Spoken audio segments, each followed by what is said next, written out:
I rank where the view is nothing less than phenomenal for how I express and project from my abdominal. The only view better, both my daddy and my mama know. No living parents, my sons give me balance. My wife is my serenity, this mic is my identity. The world is foul enough, that's why I write without obscenities. Provoking danger with broken language and spoken anguish. Begging to get hurt, why would you ask to go through changes? Yes, Lord, life's a chessboard, master the angles. Control the tempo, be the one who holds the info. Acknowledge is just as deadly as machete swings. When spoken, the truth is as potent as that Medellin. While others swear the style is free, I just let it ring. Our time is undervalued, soldiers make us better kings. My fans on my shoulder, reaching after better things. Today I take the shot, for them I'd rather set the screen. My mama told me follow my dreams. My daddy told me get it by any means. Stand tall, make him bow to a king. But I've evolved, you can see the resolve. Look in my eyes when you speaking to God. Life and for those who be caught up in using what I was called with the muse. I guess they call it proving I'm more than an artist. Penciling out my darkest while stenciling out a harvest. And storing what gets me from A to B, just like garages. Instrumental with collages. Envision what I've been drawing. Broadway to give you rhythm like the great Lena Home. So bent on, found comfort in the storm. Find peace and on when you see them others perform. Organized chaos, outcast it like hey ya. That shit you saying now, we all know ain't make ya. So many nights was me and my notebook, no hook, no look, just me and my devils, but they so shook. Whatever it took, fuck the battle, ready for war. I ain't die, I evolved, living through these memoirs, regardless of the cost. And the gas made it this far with bars that'll last forever, like the wreck yard. My mama told me follow my dreams. My daddy told me get it by any means. Stand tall, make him bow to a king. But I've evolved, you can see the resolve. Look in my eyes when you speaking to God. I see dead people connect with my sixth sense. Heed no evil, get bread with my six friends. He's no diva, flexing the sick bends. Plex is a teacher, investing in big trends. Scared like a bear, disrupting the bull market. Double down shares, portfolio parking. Dow Jones average, big bank tank sharking. Elevated rank while face stays sparking. Dan John's pace, my grace will sharpen. In the biz since kids, Rosario Dawson. He got game, but he's not Jesus. Connected through the pain, data's rocking through your speakers. My daughter's like a mama, but she got my features. We teach her to be strong, never gonna need ya.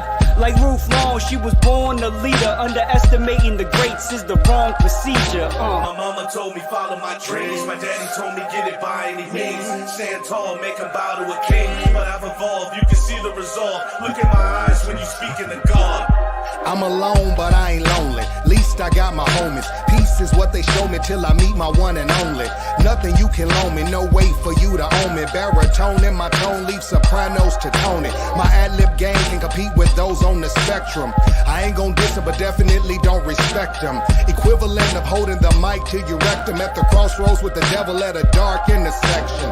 Question, is the sin eaten from the tree or neglecting to realize that he is me? Can't have me on lockdown when I'm as free. Stammer through the grammar so blind can see. I ain't trying to be, cause I'm built from the cosmos. And if need be, I raise up like P.D. Pablo. Climbing from the underground cause the dirt's off. Cage bird on my chest when I take my shirt off.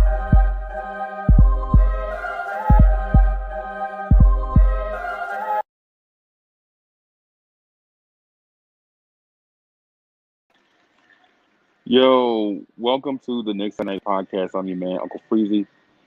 I don't know how to start this thing. I don't know how to start this thing, man. I'm frustrated. I'm frustrated. That's all I can say about where we are right now. Very, very, very frustrated. Hey, I'm about to put the link in right now, City. Hold on.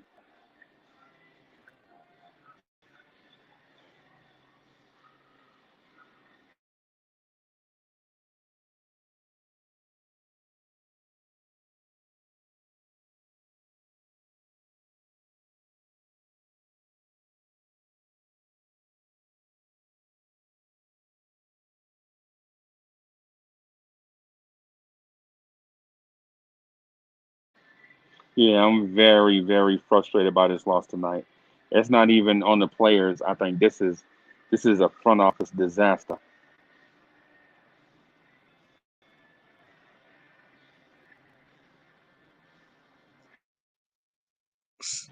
Can you Salute. hear me, G Money? Salute. Yeah, Can man. you hear me? Yeah, salute. How's everything with you? I can hear you. Yeah, I'm frustrated, man. I'm really frustrated with this loss. Same here. Very frustrated. So Same here.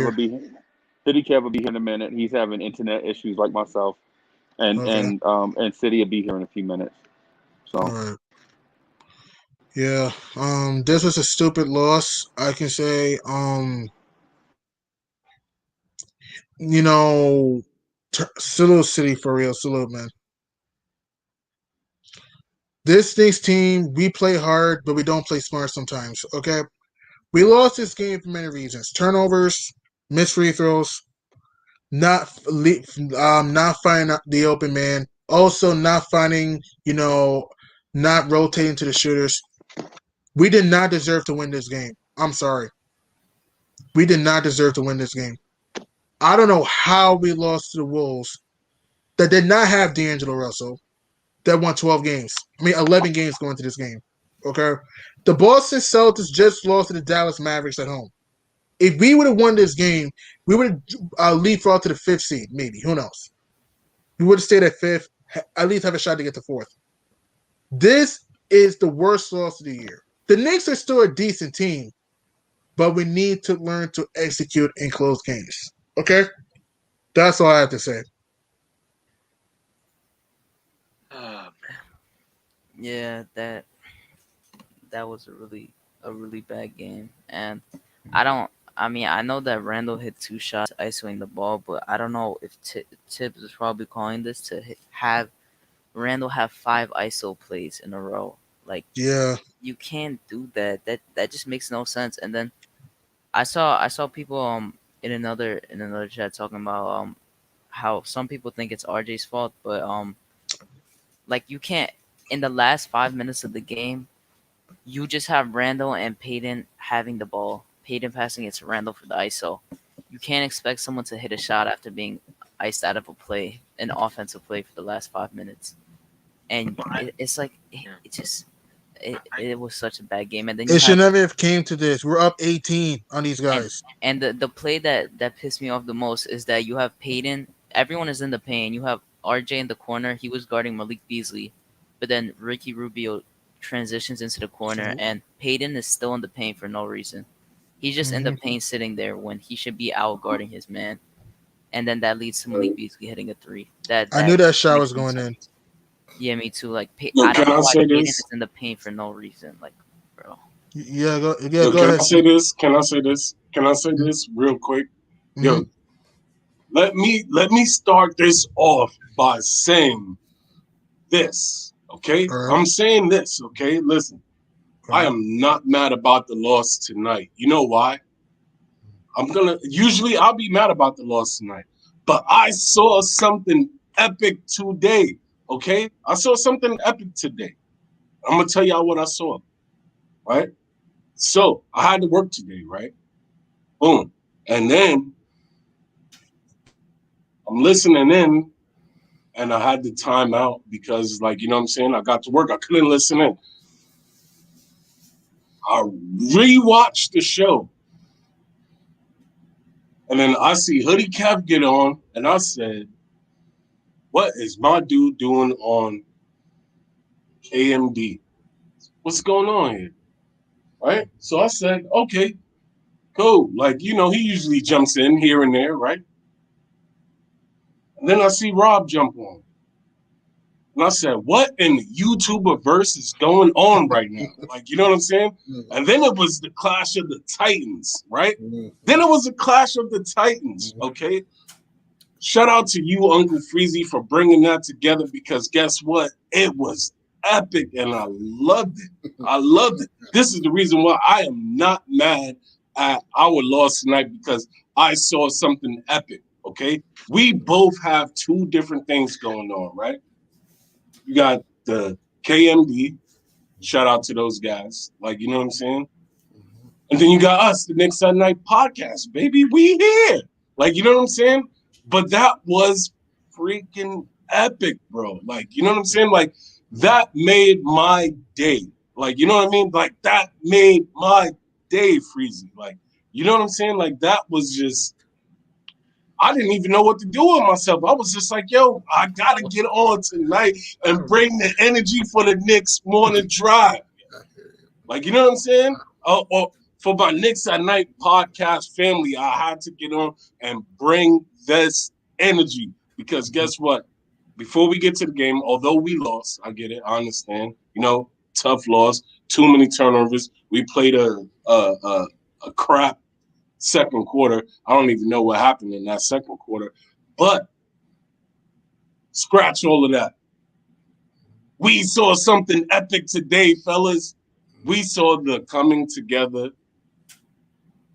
of the Knicks at Night podcast and the KMD crew. Shout out to those KMD squad guys. Shout out to my guys that are here at the Knicks at Night podcast. And although Hoodie Kev is not here, I'm standing in. I'm filling in for him. Let's go. Let's get this thing rocking, baby. Let's get this thing rocking. That's all I wanted to say. Yeah, I just salute. I got to check that out. I heard it was epic. Cornerstone Kevin was tweeting nonstop saying, you got to check this out. I was at work, my man. I got to check it, but I definitely got to check it out. I heard it went down. I heard it went down. I watched it.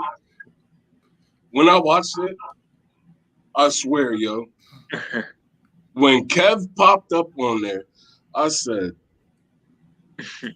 what is my guy doing on KMD? What are you doing? But I said, okay, it's cool. Like, you know what I'm saying? Usually he pops in here and there. And then when Rob jumped in, I was like I said, bro, I was like, yo, what in the YouTuber verse is going on? Like, what is this? Is this really happening right now, yo? Like, you know what I'm saying? And then it just, like I said, man, and then it just went to Clash of the Titans, and it was awesome, man. It was epic. So salute to you guys. Salute to you, Freezy, for bringing that together, man. Salute to my squad that's not here right now. But guess what? I'm holding it down, baby. I'm holding it down. I'm here for y'all. So on the game, I just want to say one thing, and I will just be very brief. My issue with RJ, that's fair, and that's a fair point that Hadouken made, that he was kind of iced out. He didn't get the ball a lot. Okay, I'll listen to that. However, I don't want him fading away on the last That was possession. a bad shot. He should have Not jumped his it. game. You got to go downhill. That's your game. I understand he was shooting the ball well early on in the game, but especially if you didn't get a lot of touches, go downhill. They were in the penalty. And Randall made some tough shots, but he also settled too much. I thought he could have – 2 free throws is not enough. Everyone turned the ball over. Look at the numbers. Everyone had 3 or 4 turnovers. Unacceptable. Randall had 4. That's why I went on the Man show and said, I can't give Randall an A. Absolutely not. He gets a B+. He left Jaden McDaniels open so many times. Too many times. And also we couldn't rebound the ball. And also the fact that Gibson missed a free throw. People forget about it. He also missed a free throw. He did. Yeah, but yeah. And RJ fouled a guy in transition. Yeah, that was a bad foul on RJ. And that fade, he shouldn't have faded in that shot. He should have head faked that. I mean, but he'll learn. But still. And Quigley was terrible. Quigley 0 points. Really? He should have pump faked and then ran into the rim. He could have gotten fouled. But I think he was. I think he didn't want to risk not getting a foul because he usually doesn't get foul calls that much. I agree, man. Yeah, I think the RJ fouling a guy in transition was worse. I mean, you can't do that. Yeah, and then Alex so is it casual turnover every game? Is it safe to say that we had another guy? We had another guy that only averages 6 points come out and light us up. This is what I've been talking about our team. Like, you know what I'm saying? Like, we always have one player that shows up randomly. And just, like, you know what I mean? Straight up lights us up. Like, you know what I'm saying? Like, that cannot happen. If a guy averages 6 points a game, there's no reason why he should be over 14 points by what was it, by the half or whatever it was, like, you know what I'm saying? Or he was at I think he was at 14. I can't remember, but there's no reason for that. Like, you know what I'm saying? Hold him to his average.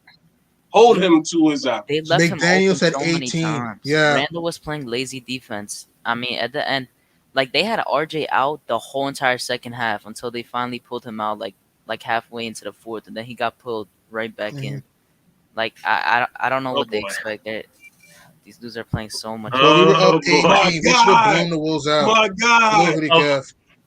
My God. Good evening, Kev, everyone. what is good, brother? What is Hello, good? Kev. Come You on. warned us, man. Yeah. Reggie Bullock had his worst defensive game, so Hoodie Kev, go ahead and party. Yeah. Go ahead, You can man. party. You can celebrate. I don't like celebrating. I don't like celebrating losses, right? But Oh, this boy. was just a weird game because what happened was I ended up going out to Burger King, right? I was like, we're up by like how many points? I'm like, this game's over. I ain't worried 18. about the Timberwolves. 18. So I go to Burger King. I come back home, and it's like 99.99. I'm like, wait a minute. What's going on right here? What's happening? So I'm watching. I sit down. I put my food. I haven't even ate the food yet. So sit down and watch the game, and I'm like, okay. And it's, you know, when the game slows down, it gets all sloppy and whatever. So I'm like, I see Anthony Edwards, a rookie, mind you. And this is going to make a lot of Bear Tears upset.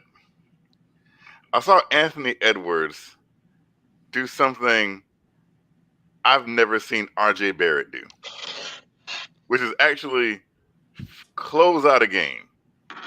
Ooh. Ooh. And I'm like, That hurts. what? So I was like, okay, well, we still get the ball. We get the ball back, call timeout, whatever. And this is what I find is telling. This is the second time Tom Thibodeau has called a play at the end of a game for RJ Barrett. Mm-hmm. And he missed it. And we talked about this earlier today, actually, about how. Actually, no. So, side note, I had a 2 hour and 45-minute conversation with the legendary Stephen Fox. He says hello. He misses you all too. I wanted to relay that message. Me and talked a lot, and he was like, maybe this team doesn't have a closer, and you can't force feed being a closer onto somebody. I mean, we all know Kobe Bryant in the beginning of his career, he had his shortcomings too before he became the Kobe Bryant that we all know, love, and revere. And this is a game that is very confusing, right? And for the life of me, I don't understand how you can hang in there with the Philadelphias and you can hang in there with the Brooklyns. You can beat the Milwaukees. But this team has the hardest time, win or loss. We have the hardest times against like the Timberwolves and the Magic and the Cavaliers. And it's like, why do we continuously shoot ourselves in the foot and play down to our level of competition? Game after Can't turn game. the ball over 17 times, man. And that's why I said last night when someone asked me for my prediction, I said, I cannot predict what this team is going to do game in and game out. I don't know what Bro, I'm we going lost to get 2 from this leads. team. We lost a 17-point lead, and we lost a 10-point lead. Come on. That's why I say it wasn't just the fourth quarter. It was really the whole game. I mean, we played with fire the whole night. We kept taking our foot off the gas, like every time we got a big lead. So I went back and I watched the fourth quarter in its totality. And everybody's going to want to point to – everyone's going to want a scapegoat. And obviously that scapegoat is going to be Elfrid Payton. But There was a lot of people, man. I can't be mad at Elfrid. What? I can't. Yes, you can. You can. I mean, I can be mad, but I'm not going to put this loss on Elfrid Payton. Yeah, but that open three was on Elfrid Payton. And he had 2 turnovers. And also that Well, see turnover in the paint. a play like that, right, where He's in the paint for no reason. everyone is scrambling around, right? It's the last possession. Everyone's scrambling around doing everything. Yeah, that was Elfrid Payton's man, but a lot of people had left their man, right? So you're in a moment like that. If you ever played basketball, in a moment like that, you just have a natural instinct to go to the ball. And when they swung it, which is one of the golden rules, is ball moves faster than man. Golden rule in basketball on defense. When they swung the ball, he couldn't recover quickly enough. But that didn't bother me, Hoodie. That didn't bother. I mean, that obviously was wide open, but like that, I was more annoyed with the turnover in the paint when we got a rebound. I think Noel got it. Peyton caught it like in the lane, and for like 3 seconds, just like he thought he was Mary Poppins watching TV, and turnover, fast break, dunk the other way. That was a huge play. Huge play. I think we were only up 2 at that point. Yeah, I wasn't mad at like losing on the offensive end. I just got mad at the turnover that Anthony Edwards just ran up behind him and stole the ball. You're a point guard. You should know who's on the court and where they are. And Kev, when you were talking about closing the game, yeah, Anthony Edwards did close the game, but you said RJ never closed the game. You don't remember that game where RJ came in, he made a 3, he got an and-1, he passed out to Randall. There was a game that he closed, but you should close the game. When I say close the game, right? I mean, yeah, it was one of the games that was not that long ago. When I say close the game, I'm talking about, did he get the shot to win the game? The ball is in your hand. Are you going to make this shot for your team to win? You're talking about the last Barrett. play. Yeah, I understand. And RJ Barrett has never done that. If we're talking about the last play, he doesn't even get as many opportunities. I've seen him twice. Small sample size. Yeah, that's a small sample size. Twice. I thought he should have tried to get the foul on Towns. Towns was in the air before he even shot. Here's a golden rule about refs. Here's a golden rule about that. Basket. They were in the penalty. The referees. Hey, Kev, can you let people finish? Kev, let people finish their thought, man. Was anyone not finished? No, you're good, man. You're good. Good. I'm sorry, I didn't. I thought everyone was done. We're all frustrated. No, I heard Ethan talking, and I was interested to see what Ethan had to say. Oh no, I was just saying about how Towns was in the air before RJ even shot because you could see he was about to go up anyway. I just thought he should try to get the foul or attack the basket. That was it. The thing about game-winning shots, closeout shots, is those are plays where the referee, unless it's like agreed where you tackle somebody, the referees are not going to call a foul. The referees will never, I'm not going to say never, but in my lifetime, I don't really remember that many instances where a referee has called a foul on a potential game-winning shot. Yeah, but I'll just say this. There's some truth to that they're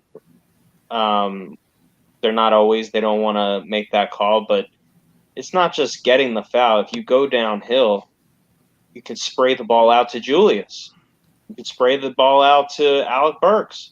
At the end of the day, you got to get a high-quality look, and the fadeaway was Burks even in the game at that point? I think so. I think he was. I think it was Quickly. I don't think Burks was in. No, I think Quickly was not in that spot. He was not in the game. I'm pretty sure. If somebody can correct me if I'm wrong. But I think Quickly was in. I can't remember because we was texting about it, right, Spree? Like we was texting about it or whatever. But like, this loss, it's we gotta chalk it up to our turnovers. That's you know what I'm saying? And giving up leads 2 times. Twice. Wait, what? I think it was 3 times we gave up leads, like, you know what I'm saying? Or something like that, or whatever. But anyways, man, when we got them down, we got to put the foot on the throat and say, stay down. Like, you know what I mean? But I said we were up 15. There's no reason we could have been up 25. Yeah, we didn't do that tonight. And we turned the ball over more times than them, I should say. Like, you know what I'm saying? Because obvious, it's It's there. Like the proof is in the pudding. But again, still, I am not mad about this loss tonight because I saw something epic on the KMD. So I'm not mad tonight. Tonight, it's okay. The next time we lose, I'll probably be in my bag. Like, you know what I'm saying? But tonight, yo, no, I'm good. I saw epic stuff today, bro. I saw epic stuff today, bro. Hoodie And Kev, what did you get at You know what I'm Burger King? saying? And Mhm. Kev, when you're talking What'd about you order clothes, at Burger King? I got, what did I get? Hold on. There's a lot of heft He's in got this bag. he's got to check the bag. You don't know what you ordered? I forgot. I came in and started watching the game, and I put the bag down. And then I laid down. I was like, what did I just watch? So I'm pretty sure this is the Big King. Okay. And I got the Big King, and I got some kind of humongous bacon burger. The Bacon King. All right. Well, now you know. Don't go to Burger King when the Knicks play, because no lead is safe.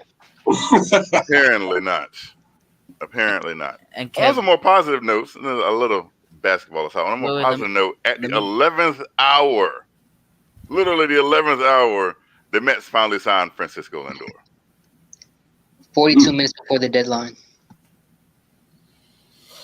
I was like, whew, glad we got that done. Anyways, back to the Knicks.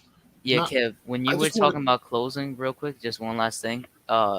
If we're talking about closing for RJ, he also did close against the Rockets last year, so we did see him do it before. So it's just one example out of a small sample size. I got mad at The RJ fact when that you remember that is sick. I don't even remember what I ate for breakfast last night. I got mad at RJ when he let Edwards get the and one on the fast break. You should just let him go in. There's no point of holding him. And plus, if you're gonna foul, make sure he doesn't go up. You just fouled him and let him get the continuation for the and one. My whole Yeah, thing, that was a bonehead play. my whole thing is when RJ took that last shot, I was ready to live with the situation. Like, you know what?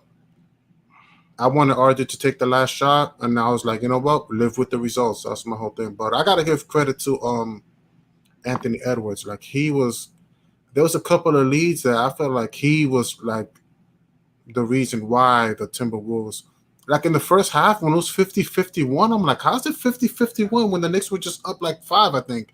And I'm like, well, maybe I was wrong. I'm like, how the hell these and then at fourth quarter, man, you saw those situations. They started creating situations, and Alfred Payton turns the ball over after getting was it a rebound from somebody, or Yeah.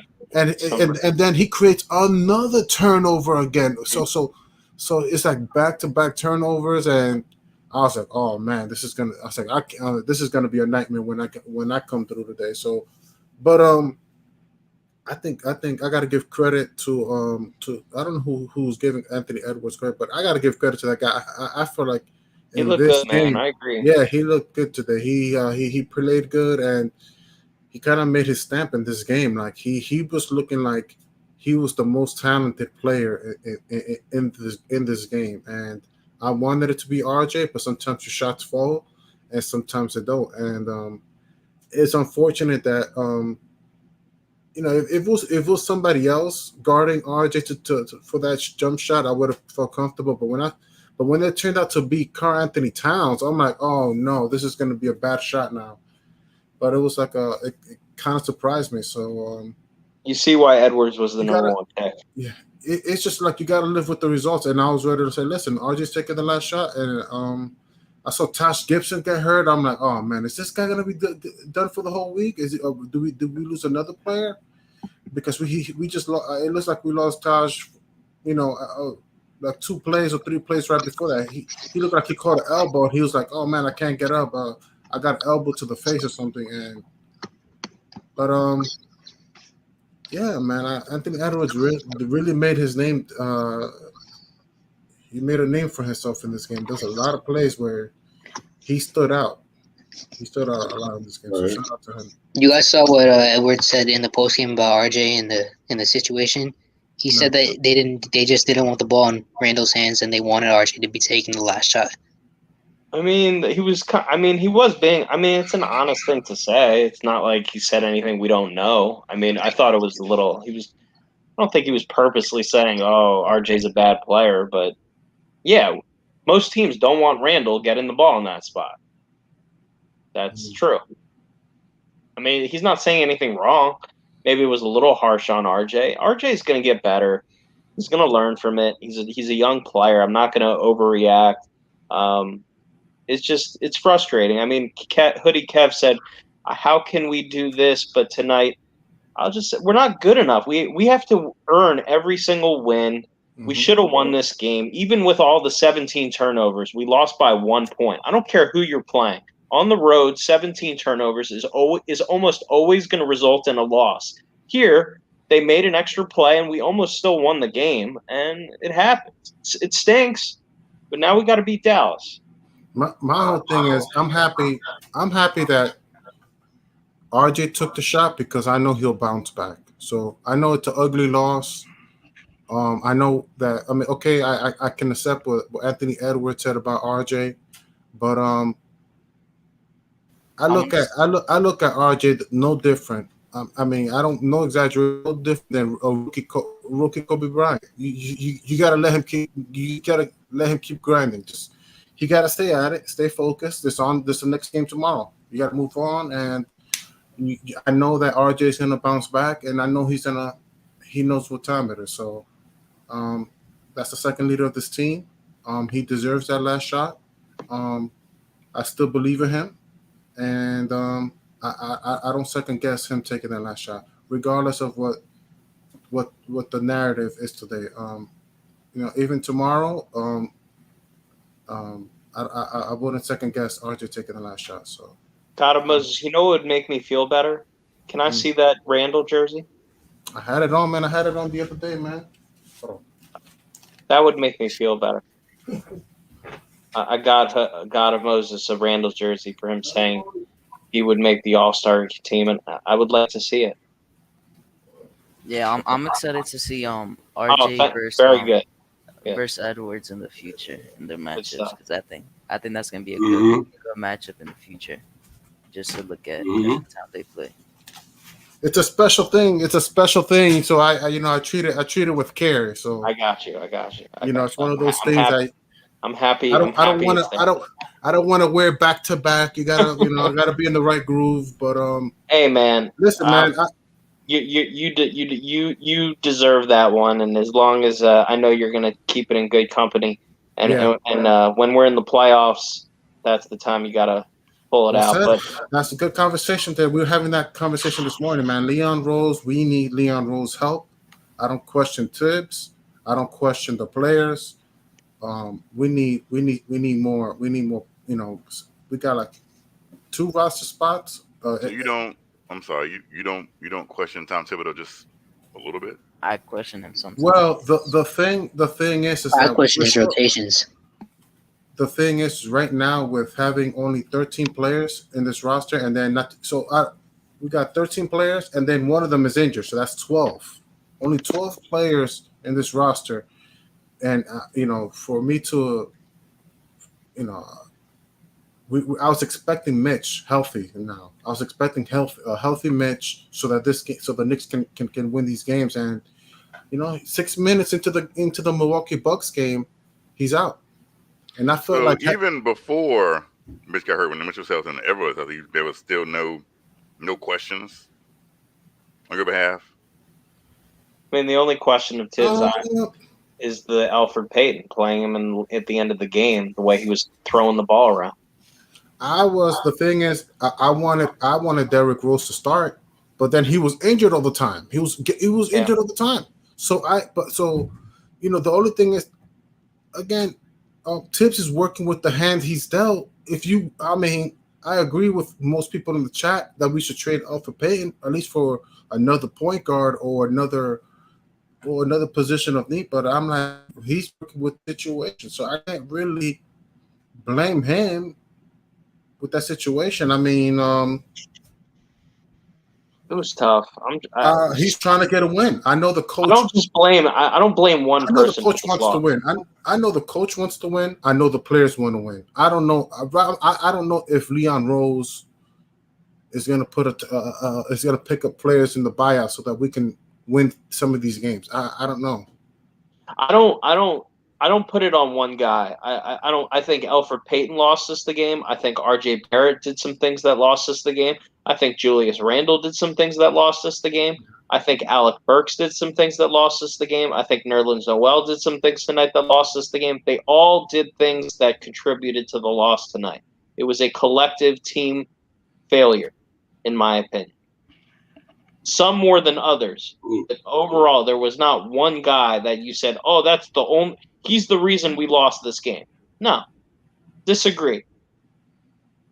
Yeah, no, we lost the game because turnovers, right?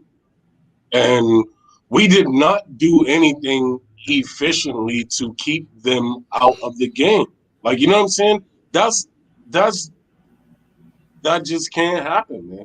That's what happened. We didn't do anything efficiently to keep them. We didn't put our foot on their throats, bro. Like, you know what I'm saying? That's no, that like no, but still, even today, I am not mad. I am not mad. Listen, I'm on a different level right now. I am not mad about this one right now. Like I said, because I watched something epic. And since it is after 12, can I just say this real quick? Mm-hmm. Good morning. How's everybody doing? Yo, what's up? I'll see y'all. You know what I'm saying? Getting my best freezy voice. I'll see y'all. What's going on? Good morning, everybody.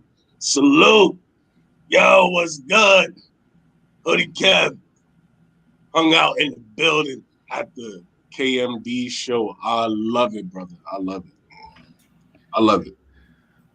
I'm pretty sure a lot of people were expecting me to come on here and bash Tom Thibodeau and Reggie Bullock and Alec Burks and Nerlens Noel and Alfred Payton. And although it's in my heart to do those things, it is. It's in my heart. I'm more disappointed than angry. Like, why can't we beat the Minnesota Timberwolves? Why are we struggling? Because we almost lost to them. We were one Karl Anthony Towns jumper at the buzzer of being 0-2 against the Minnesota Timberwolves. Yep. And I've heard people on this show and other shows, and they're like, "Oh, the Knicks, we come in and we need to," like, no. After the games like this, it's like, are the Philadelphia 76ers worried about us? Are the Brooklyn Nets worried about us? Are the Bucks worried about us? Are we even a second tier playoff team? It's a good conversation. Second tier is a good conversation. I mean, after the Milwaukee Bucks, then who else can you name? Why don't you continue naming teams and wonder, can we beat them? I mean, can Atlanta? What about the Knicks against Atlanta? No, we don't have the firepower to match up against a healthy Atlanta team. I kind of agree with you on that one. That's a tough team. Boston. Miami. It'll be really interesting. No, well, obviously we haven't beat Miami at all. It's a bad matchup. So what's funny? Here's an interesting statistic: is R.J. Barrett's kryptonite is the Miami Heat. Yes. In 3 games against the Miami, and I really wanted to find this out. So in 3 games against the Miami Heat, R.J. Barrett has had 3 points, 13 points, and 8 points. Yeah. It makes sense. It makes sense why that is. 0 for 3 from. I mean, he's gone in 3 games. He has shot 5 free throws against the Miami Heat. I have my reasons why that is. Let me Yeah, tell you why I think that is. He I'll go after you. Miami is a trapping. They do more trapping defenses than any team. They throw a ton of zone. They have Bam Adebayo, who's a pain to play in the paint, which RJ likes to get to. It's just not a good matchup for Mm-hmm. him.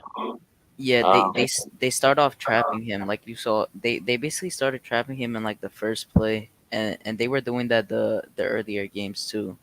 But it's just not a good matchup for him either, because Plus Jimmy. Butler has him trapped a lot of the game, and I feel like I don't know how he feels about that matchup, but I mean last matchup he missed open threes, and the games before that he couldn't find the shot at all. He couldn't get open. But this time at least he could get open, but he can't play good against that zone at that point and the trap. So to Yeah, me, it's just no. I don't think we're as good as Boston, Atlanta, Miami. I'm still kind of hesitant to see how Chicago's going to close out this season. Yeah, they're 0-3 right now with but after adding Vucevic. Well, the thing about a move like Vucevic, right? it'll take a while to get chemistry Yeah, because that's a major roster because now it shakeup. changes your whole offense. Exactly. So that's not something that you're just going to get accustomed to overnight. That's going to take a little bit, but I think they will get it together. And with all these teams so bunched up together, a 3-4 game winning streak will take you from like the ninth spot to like the sixth spot. I could see Chicago winning like 5 or 6 games and later towards the end of the year and like getting the ninth or eighth spot to get into the play-in tournament. So, and that's my thing. It's like, About that. can we match up with them? I don't know. And this is what kills me. And I keep saying, I'm gonna make this clear. I'm not for tanking. Don't want to tank at all. I want to win as much as possible. And I've said from the very beginning of the season that this team will make the playoffs. I still think this team will make the playoffs. It's just I've also held on a firm sense of don't show that to security at MSG. They won't know who it is. Um, I forgot what I was saying that quick. Lord. You were talking about you still think we're gonna make it to the playoffs. Yes. And you said it before. But I also hold on to a sense of who we are. Who is this team? And we have our faults like every other team. We have things that we do well. But it all goes down to what are we doing wrong? Like why can't we get over that hump? Why can't we Mm, string together good games?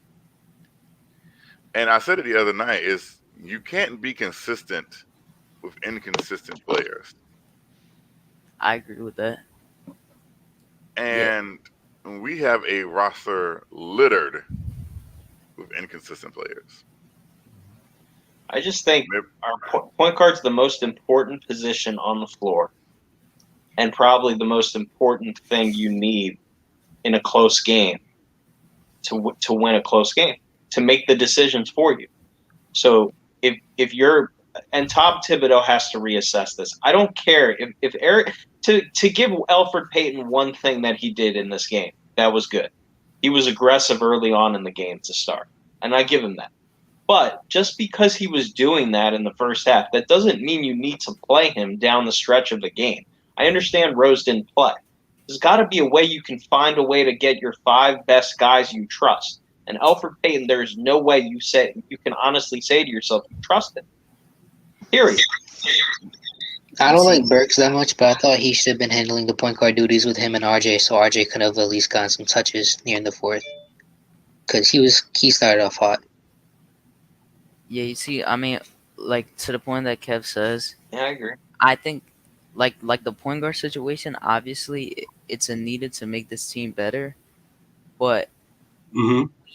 we just like to teams that should be beatable for us at this point. We just stoop down to the level where we just play lazy after we get a lead. Like that's my But answer to it. no, 'Cause I feel like we even on like some better teams, like we get a lead, we play lazy, we beat a team one time, and then we think we could beat them easily the next time, so we just stoop down, we get lazy. I feel like it's all just the way they come prepared for the game and they think about it. I don't know. We like we were talking about this before. I remember that we started off slow so many times.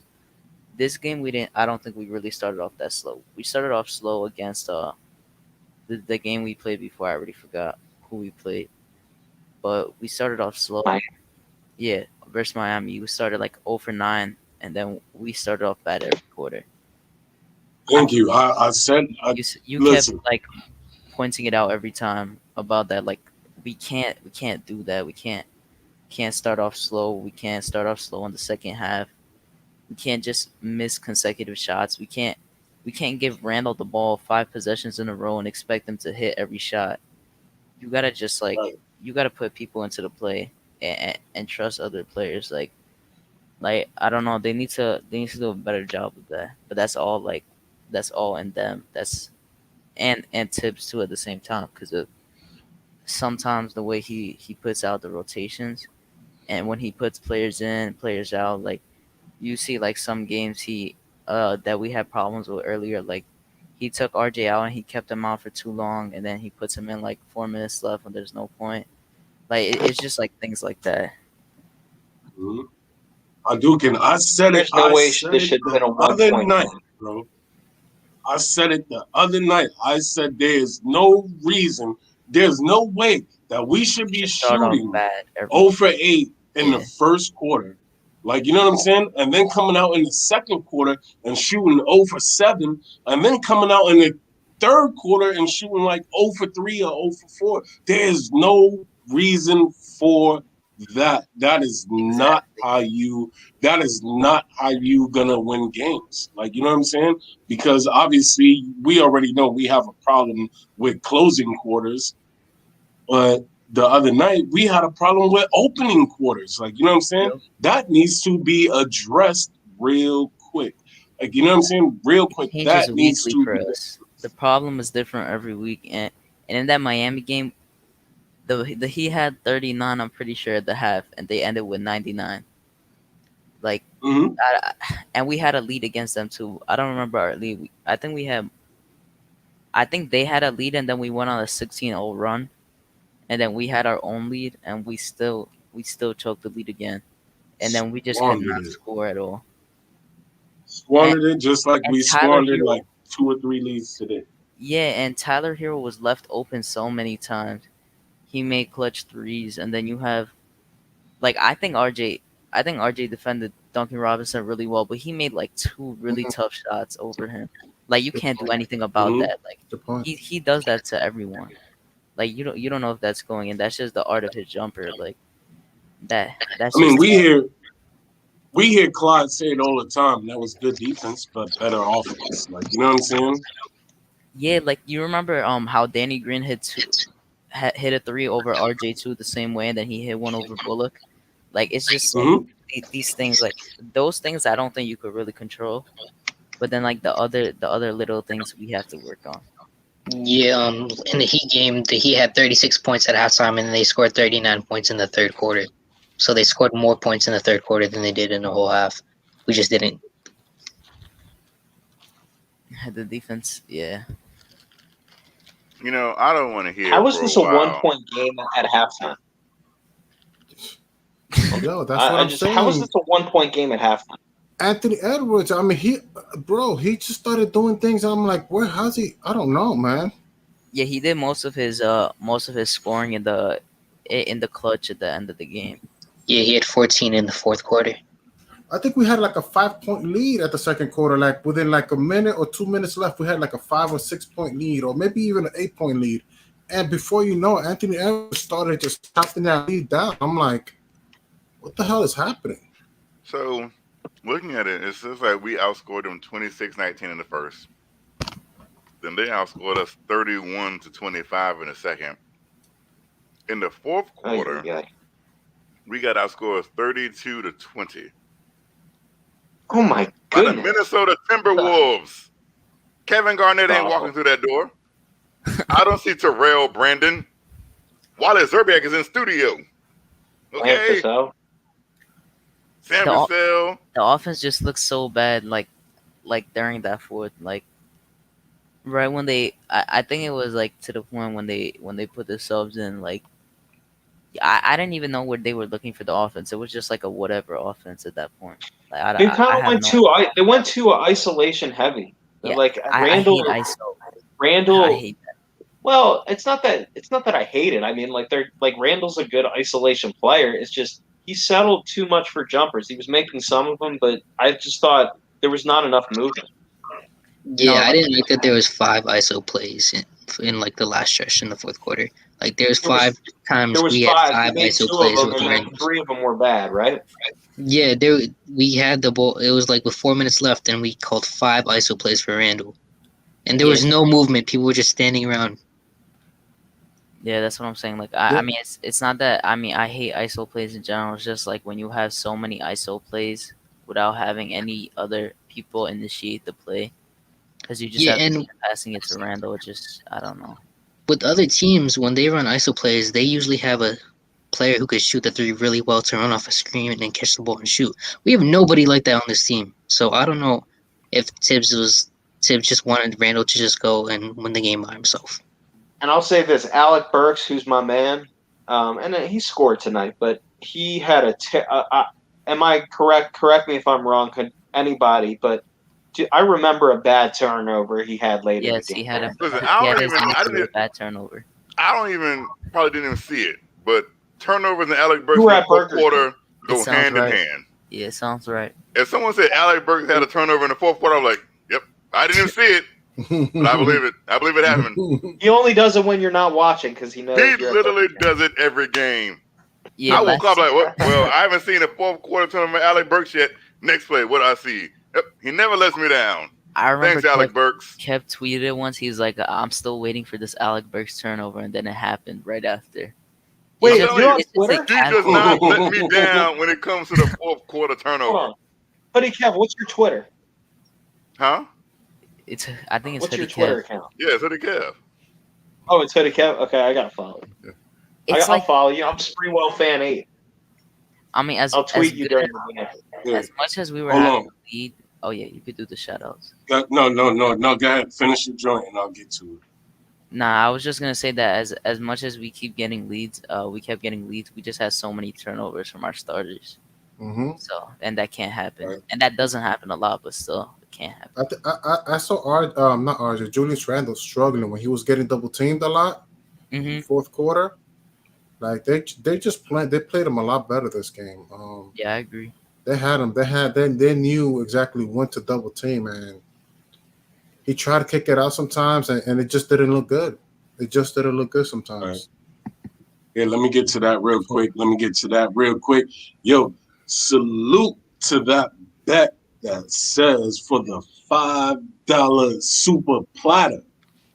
You know, she says, salute from Miss Beck, Young Side, Little Silver, and Mr. Majestic. They are in the building, rocking with us, watching us right now. Salute to you. We respect it. We appreciate it.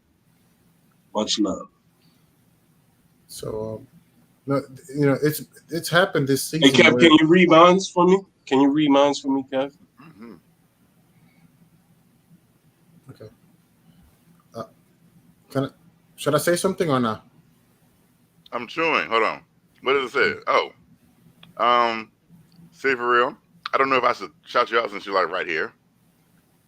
He says, "Yo, shout out to the chat and everybody watching. Everybody that's going to watch. Shout out to the KMD crew today. Was epic. Teamwork makes the dream work. My guy Hoodie Kev at Knicks at night. Let's go.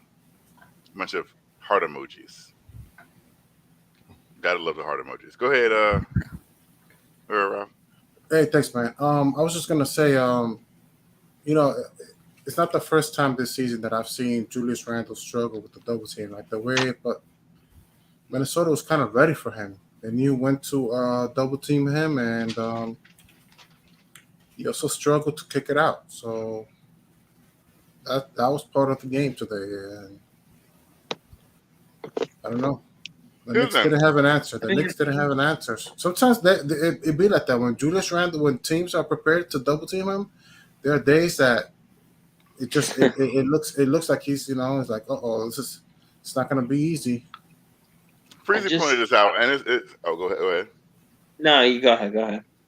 I'm saying you can tell. This is how it happens, and this is why I say either Mitch or Nerlens Noel is really bad for what Julius wants to do. Because Julius will get the ball in the paint, and you can go back and watch any game, most of the plays. Freezy calls it the zombie double. So he'll make his move, right? And then the center will come over with his hands up. He'll just walk over with his hands up, and that'll be the double team. So Julius goes into the double team every single time because the big man just walks over with his hands up. So it forces Julius to go out, to pass the ball out. 9 times out of 10, it's like Elfrid Payton. Like I saw a play tonight in the fourth quarter. I think it was 98-97, I think. And Ricky Rubio went to go double. And Elfrid Payton was literally in the middle of the lane, like by himself. Yeah. And I'm like, for a while. They really are disrespecting you to where he was in there for a while too. That happened today's game where Julius Randle passed it to Elfrid Payton, and he passed it to him and he missed a shot, and it was in the fourth quarter. Like I think it was 2 minutes or 3 minutes in the fourth quarter where surprisingly Julius Randle did a spin move and he got doubled. Then he passed it to Elfrid Payton and whatever ended up being a missed shot. Payton, I think he like bobbled it and went to Gibson and he got fouled. Yes. And Gibson made 1 of 2. It was a kind of a lucky play. Right. Remember he drove and got. Yeah, Randall made a double team pass to Payton in the lane. Payton just coughed it up, I think, and it landed in Gibson's hand. About Karl-Anthony Towns?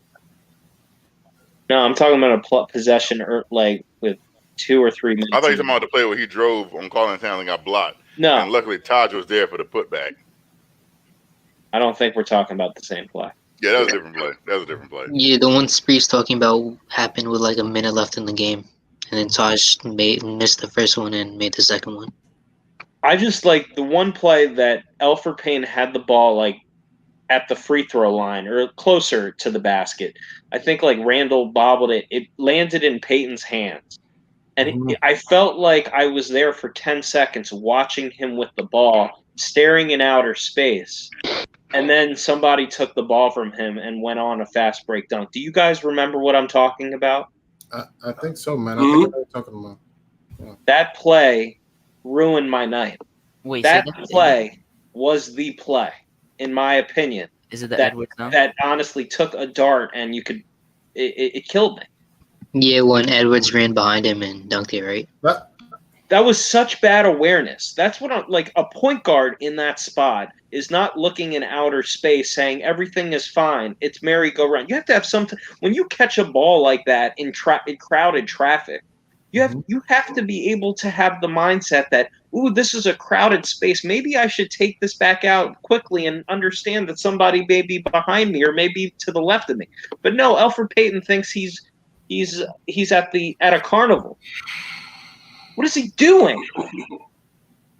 You cannot trust Elfrid Payton with 4 minutes left in the game. I don't care how aggressive he is in the first quarter. I appreciated him being aggressive. I appreciated his points, his layups. Mazel tov.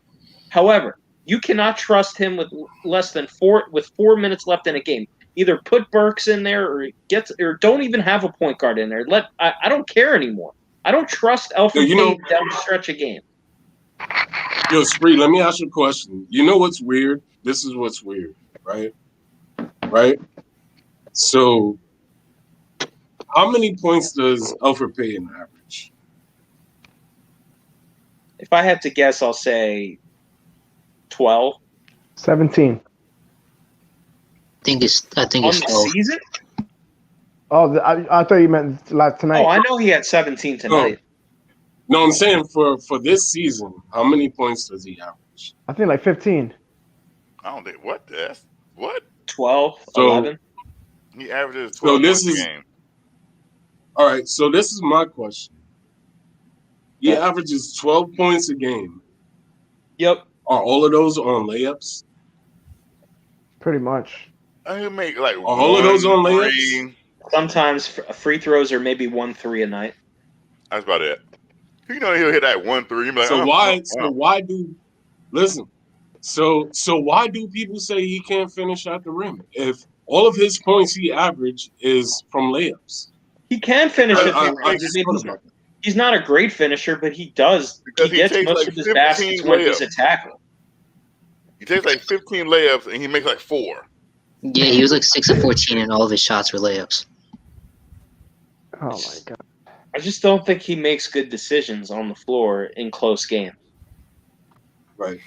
If I just wanted Payton, to propose that if question. Elbert Payton could finish at the rim, if he could finish at the rim consistently, he'd be Russell Westbrook. But Elbert Payton couldn't finish a layup if somebody had a gun to the back of his head and said, finish his layup. And he'd be like, no, I'm not going to do it. Yo, come on, man. Why are you trying to do the man like that? I mean, Elfrid Payton had a good. Why is he trying to do the rim like He that? just can't finish through contact. He had a good offensive night. Like, if you would take the 17 points from Elfrid Payton on whatever he had, 6 for 14. It's just I the would rather decision. him give. So I'll be honest with you, Spree. And what's up, fellas? Good to see you guys. Salute, What's Eric. up, chat? Salute. I would like to say that I would rather take 12 points from Elfrid Payton instead of 17 tonight, and not the 3 turnovers late in the fourth quarter. Exactly right. 100%. I would take that over the 17 points and losing by 1. 100%. Or I would take him. I would take him hitting that free throw that he missed late in the game. Those are the things that I would rather take over the 17 points. I agree. So he got most of that in that first half, but I mean they were up 18. There's no excuses. It's not just Elfrid Payton. Up 18. I don't know. Yeah, you I can't said lose that, but I game. don't know if you heard me earlier, Eric. I thought you're right. It was everyone, but the one turnover he had that Edwards got the dunk late in the game. To me, that was the play that I remember the most. I must have been at Burger King. You were at Burger yeah, King. The one where he was like in the middle of the paint in outer space while Petty Kev was at Burger King and Anthony Edwards flew in for a dunk. It was a 2 that happened to Randall earlier too. He wasn't aware and he got the ball stolen by Edwards and it was the same exact play. Was the it other also at play Burger was King during this play? the big turnover. The RJ turnover was big. Yeah, that yeah, but they got the ball right back. They got right the ball after back that, though. And yeah, so I know, but I'd rather take those points. I agree. Yeah. You know, Look, those I points. thought they settled too much. I thought Randall and RJ both settled way too much. Yeah, and I thought that there was a time where I thought maybe quickly or Burke should have been in the game late in the fourth quarter, not Peyton. But I mean, and I thought he, like I said, Peyton played well until he was started turning the ball over. But like I said, I would have liked to have, because in those situations lately we've been having the Burks or the IQ playing those big moments. I think they're kind of already ready with those, have to build that camaraderie with the guys that were in the game late in the game tonight. And Elfrid Payton hasn't really done that lately. He would play like the 17, 18, 19 minutes a game. He would play 8, 9 minutes in the first half, the first 7 of the third quarter, and then you won't see him again. But he ended up staying later in the game tonight, and I thought it just killed what they've been trying to do. Yeah. And we saw some pace today. I saw some running the floor, some easy baskets. I saw some transition. Yeah, they were moving the ball. I saw that. I liked it. When's the last time the Knicks won a game when they turned the ball over 17 times? Can somebody answer that? What was that? When is the last time the New York Knicks won a basketball game turning the ball over 17 times? I'm sure they did it one time this year. Yeah, because they averaged 12. They averaged I 12. wouldn't even say right. Maybe we didn't do it this year, but I know it's been done. Like, you know what I'm saying? It's not like it's an anomaly to where we got to look at it. It's hard to do, is my point.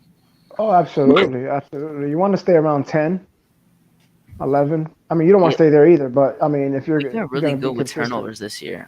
I'm they are surprised. I wasn't like I heard our average was 12, and I was kind of shocked. I would expect like, because from last year, like if you think from past years, it would be like 16, 17. Like that transition is crazy. This was definitely the worst game passing the ball with the turnover. No question. We've been pretty good. Yeah, This it was terrible. This was part of. This is like on the list of horrible losses, like the loss to OKC. This is number one. The loss to the Magic. The This Cavs is the number. half their team. The Cavs lost. But this right here, this one was tough because they have. Oh yeah, the Cavs one. Good point. I still think this was worse though. I don't know because we. This was the worst. This was definitely the worst. Oh, the Magic game. What about the Magic game? On the road, the Magic game, they hit every shot. So I don't know. Yeah, we weren't up by like 18. I put this one with the Cavs game on the road. But this one hurt. This one hurt more for me. Yeah, because the Cavs at least got Burger King, and I got nothing. Didn't even get the W. Like, you know, like kept left. Can I say something? Can I say something real quick? He timed out. Let me say something real quick, man. And this is for the chat. I want to see something. I just want to see one thing. If you are team KMD, throw a 1 in the chat. If you are team Knicks at Night podcast, throw a 2 in the chat. And if you are Knicks at Night podcast or you KMD, guess what? We got hoodies, hats, everything is right there on the channel. All you got to do is swipe, hit the button, and put your information. I'm just saying. I'm just saying. Swipe, hit the button, get yourself a Knicks at Night podcast hoodie because y'all down here. So there's a reason why y'all down here. Get yourself a Knicks at Night podcast hoodie. Okay. Yo, so because this real quick, I just want to. John, I'm gonna bounce before you go, Eric. I'm just gonna bounce. I'm gonna listen to you guys. I appreciate you guys. You guys keep getting me through it. And Eric, you're the man. Tell Anthony what's up. I will, brother. Yo, Kev, I just want to say, listen. I was I was minding my business today, and I had to get my car service inspection and do some new stuff, get it oil change and all that stuff. So I was gonna jump on the morning drive today, but obviously I was at the dealership. So I just want to say thank you, Kev. For you and Rob representing us today. I appreciate you. And listen, it was never anything personal for CP, and I spoke to CP today. It was all love. Our debate yesterday was just about his horrible take, and that's it. And I just want to say that I started that little rumble with CP. And I just want everybody to know that I still believe what I said. That don't change. But I love the Knicks morning drive. I love what they do. They're a huge part of what we get to do at night. And they're a huge part of Freezy, and Freezy's a huge part of us. He is us. This is it. This is, so it's all love. There's no love lost between them and us. But I'll take my squad over any squad any day, any night. So I just want to say thank you to my peoples at Knicks at Night. That's a good mentality to have. I like that. Yes, sir. Yes, sir. Because we are rocking at night. I saw now. Kev come on. Listen, I saw night. Let's go. I saw Kev come on with his red dress shirt. I knew it was business. Yo, did you hear what I said earlier? Let Kev go. Go. I was I was on my way. I should have been going because I had to go get my AC fixed today, and I was minding my business, listening to the show. And I was just hearing a lot of stuff I didn't like. Yeah, a lot of stuff I didn't like, and I was like, wait a minute, wait a second. Mm-hmm. I am not one to sit idly by and have all this smoke blew my way, and me not come in and be like, wait a minute. Yeah.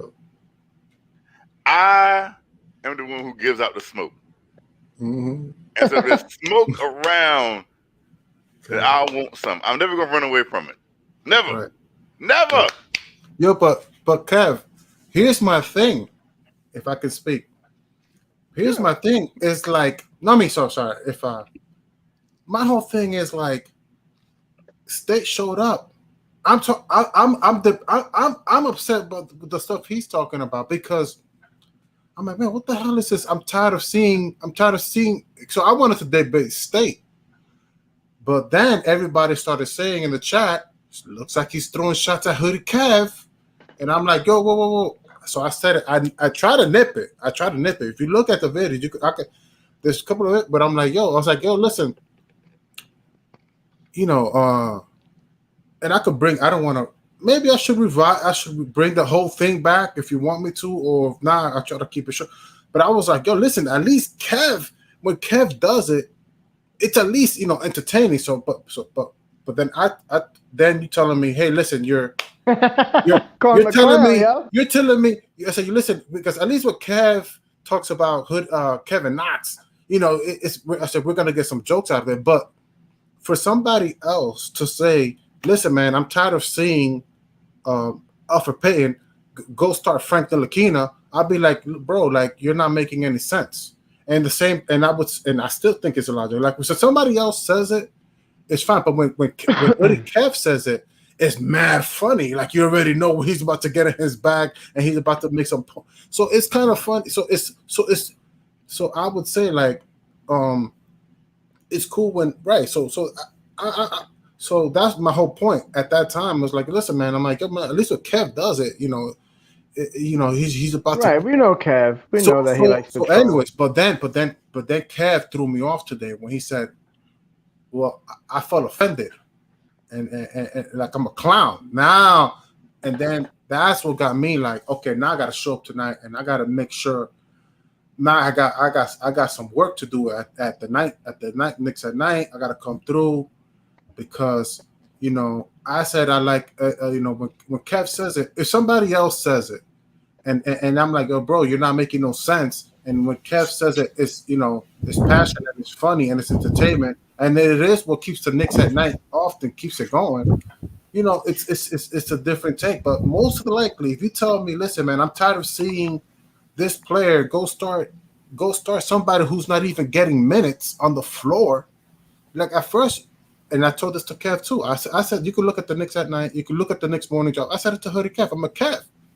If you tell me Kevin Knox should get minutes, I'm right there with you. But don't go start saying the guy should be starting when the guy's not even getting minutes. Same thing with Frank Ntilikina. Frank Ntilikina is not even getting minutes. I don't want nobody to come to get on Twitter or to get on the chat or to get on the panel and be like, yo, man, Frank should be starting, because I'm gonna think you're crazy. It's different. It's different when Hoodie Kev does it, because Hoodie Kev is gonna make you laugh when he says his take. But not everybody could do that. Is what I'm trying to say. So that's my whole thing. Is like, So, but then I let Kevin W speak. But that was my whole thing this morning. I'm like, oh man, I was like, oh, man, people are wild and talking about. I'm tired of seeing this player start Frank or start Kevin Knox. I'm like, bro. Like that's not even an argument. That's not even an argument. The thing is this, and I'll start by saying, if I say something, like if I say something, then I truly believe it with all of my heart and soul. Like it might come out funny, it might like ha ha ha, but I'm never gonna say something that I don't believe, like wholeheartedly. Like this is what I believe. I'm like Neo, right? Not Neo. I'm like Morpheus, right? I believe. So that's who I am. I'm Morpheus, and I believe that Kevin Knox is Neo. See, I think he is the one. See, I know. I said that in the show too. I even said that in the whole show. I said that on the next morning drive. I'm like, here comes Kev. He's gonna say that Kevin Knox is a superstar, and he, you can't tell him nothing. So, but carry on. Again, before Uncle Freezy boots me out because he's thinking I'm trying to make this Knox at night. Right. So I guess I gotta hurry up. Because if I disappear, we all know what happened. Right. I'm backstage in timeout. Say what you gotta say, bro, before you disappear. Like, you know what I'm saying? Right. Like I'm just saying. I say that because everyone sits here and it's like, man, I wish we had a small forward. I wish we had somebody that could stretch the floor and shoot and put the ball down. And I wish we had somebody that was bigger. And I was like, these seems like attributes for a 20. player that we already have. And so that's what's always perplexing. People keep saying, I wish we had something we already have. It's like saying, I need a coat. And then you open your closet and you got like 8 coats. It's like, do we need it, or should you just work with what you have? And as I made it point when I was talking to Free Keith earlier, and I was like, I don't think it's anything that Kevin Knox is doing. I think it's just how the style that Tom Thibodeau wants to play. He wants to use a 3-guard rotation. That was a good point. I remember that. Right. That was a good point. That is a good point. And that's not a knock against Kevin Knox, because Kevin Knox is a natural 3. And I'll say it, Kevin Knox should not. I mean, yeah, if it's like a switch or something like that, then yeah, he can guard it too. Kevin Knox has no business guarding most teams in this league. Yeah. So the thing that he likes using the 3-guard rotations is because they're interchangeable, right? They can switch and do different matchups. So if you have Kevin Knox should just be guarding the 3. That's it. So it doesn't give Tom Thibodeau the flexibility that he likes to use on defense. But people take it as Kevin Knox isn't playing because Kevin Knox is bad. Kevin Knox isn't playing because Kevin Knox does not fit into Tom Thibodeau's defensive scheme because of his lack of versatility. Can I make a point about that real quick? Yes. Like I don't dislike any of the young players we have. Like I want all of them to do good, but like especially with like Knox, I feel like they just did him wrong last year, and I feel like that's where it all leads up to now, because Fizdale did him dirty and didn't give him. I mean, obviously you're not promised a starting position, but when you start mainly every game and then you get put into the bench, I feel like it just ruins your confidence. And then now he barely gets any minutes, and I just like Randall says, like they're all gym rats. Tip says that he practices really well. I just don't think he does fit in this system unless someone is injured and he gets put into as a replacement. Yo, so can I ask y'all a question? Yeah. Can I ask y'all a question? Do y'all remember when Hoodie Kev said, I want all of the smoke? I want all of the smoke. Like, you know what I'm saying? And then when he got on KMD, it was almost like the old school Mortal Kombat. When you pick the guy smoke, like, you know what I'm saying? And you just see his face pop in, like, you know what I'm saying? I'm like, I swear to you, I'm like, yo, what's going on? Yo, but then when I seen Rob pop in, I swear, I'll say it again. I said, what in the YouTuber verse is going on today? But I loved it, bro. It's like man, like I said, man. Yeah, like I said, man. Shout out to the. Yeah, I don't know how it happened. I don't know how it happened, man. Like that was dope. That was I was keeping the replay. I only got to watch a little. I have to finish it tomorrow. Yeah, I got to watch the replay. That was not like something planned. I didn't it wasn't planned at all. I didn't know Rob. I literally had no idea Rob was popping in. Like we kind of like I came. And then literally a minute later, Rob popped up, and I was like, "Oh snap!" I was like, "Oh wow, okay." So what's going on here? And then you know, people are like, "Yo, Rob, you're a traitor." Or that one, I'm like, "Yo, Rob," because you know, Rob, I'm real cool with Rob too. So I'm like, listen, I was like, "Oh man, I'm gonna have to go to a Knicks head. Nah, I gotta put all this. I gotta make sure that listen, man, we good, man. I gotta make sure I hear we good, and you know, but you know." Right. If I felt like I was giving a shout out to Kevin Knox, I mean to Kevin W's level of entertainment. If anything, I'll say, listen, man, I'm giving credit to his level of entertainment. But that, you know, that doesn't mean if somebody tells me that if somebody's not getting any burn, that hey man, this guy should be starting. You can't make that argument. Like I'm gonna be like, oh man, this guy's crazy. But but when Kev W does it, it's a good show. Yo, Delano is Yeah, and backstage backstage. right now, as I can see. Yo, real quick, did you guys hear what happened What? a couple hours ago? No. Andre Drummond. No. Looks like he might have broke his toe, Yeah, his toe. What? Like 14 minutes in, he already broke his toe. and he couldn't walk on it. I'm watching. Now he's out. He's So out what? again. He hurt? Kev, Yeah, he's you're, out. You're frozen, by the way, Kev. Wow. Your screen is frozen. That's a crazy picture, Kev. Wow. Yeah, that was a Yeah, wild so Like, now yeah. Drummond's out. So I mean, now it doesn't look that bad that the Knicks didn't get him. I mean, either way, Wow. I don't think any of us were big components of even. I know, but I would have wanting taken him. him after the Mitch injury. Yeah, but I still Yeah, think me he too. wanted a lot of money, so I feel like that would have just cost. Yeah, him but just probably. he didn't sign an extension with LA, so you just give him the money we have and let him rock up for half a season, and see just get us better. That's it. Yeah, and it's like a point now, like, what do we do at this point? Because it did look like Taj got a little hurt. Because I know definitely Taj and Noel are playing hurt. Because Noel just came from a shoulder injury just recently, and Taj looked like he got hit today. So Yep. I don't feel like there's anyone good to even get instead. I mean, there's Hovell and someone else, but I don't know if that will do too much for us. And then there was a point that Eric G was talking about in the chat that I actually wanted to bring up about Malik Beasley, and he made a great point because I know some people were not components of wanting Beasley, but I was actually a fan of wanting Beasley. I've been saying it for a while. Yeah. Me and Yeah. Gregory Castillo been talking about getting Malik Beasley.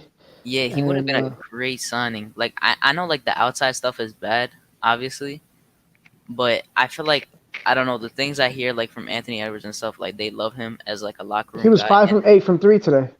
Yeah, like I feel like that outside stuff doesn't go into his basketball stuff. And I don't know how you guys feel about Kevin Porter Jr., but I wanted us to trade for him too, like really badly. Like He's when tough. I found out that the Cavs wanted him, like I feel like he would have been perfect at the 3 for us. He would have been mad nice for us, I think. And I feel like it's a shame we didn't do it because it was just a second round pick that they gave for him.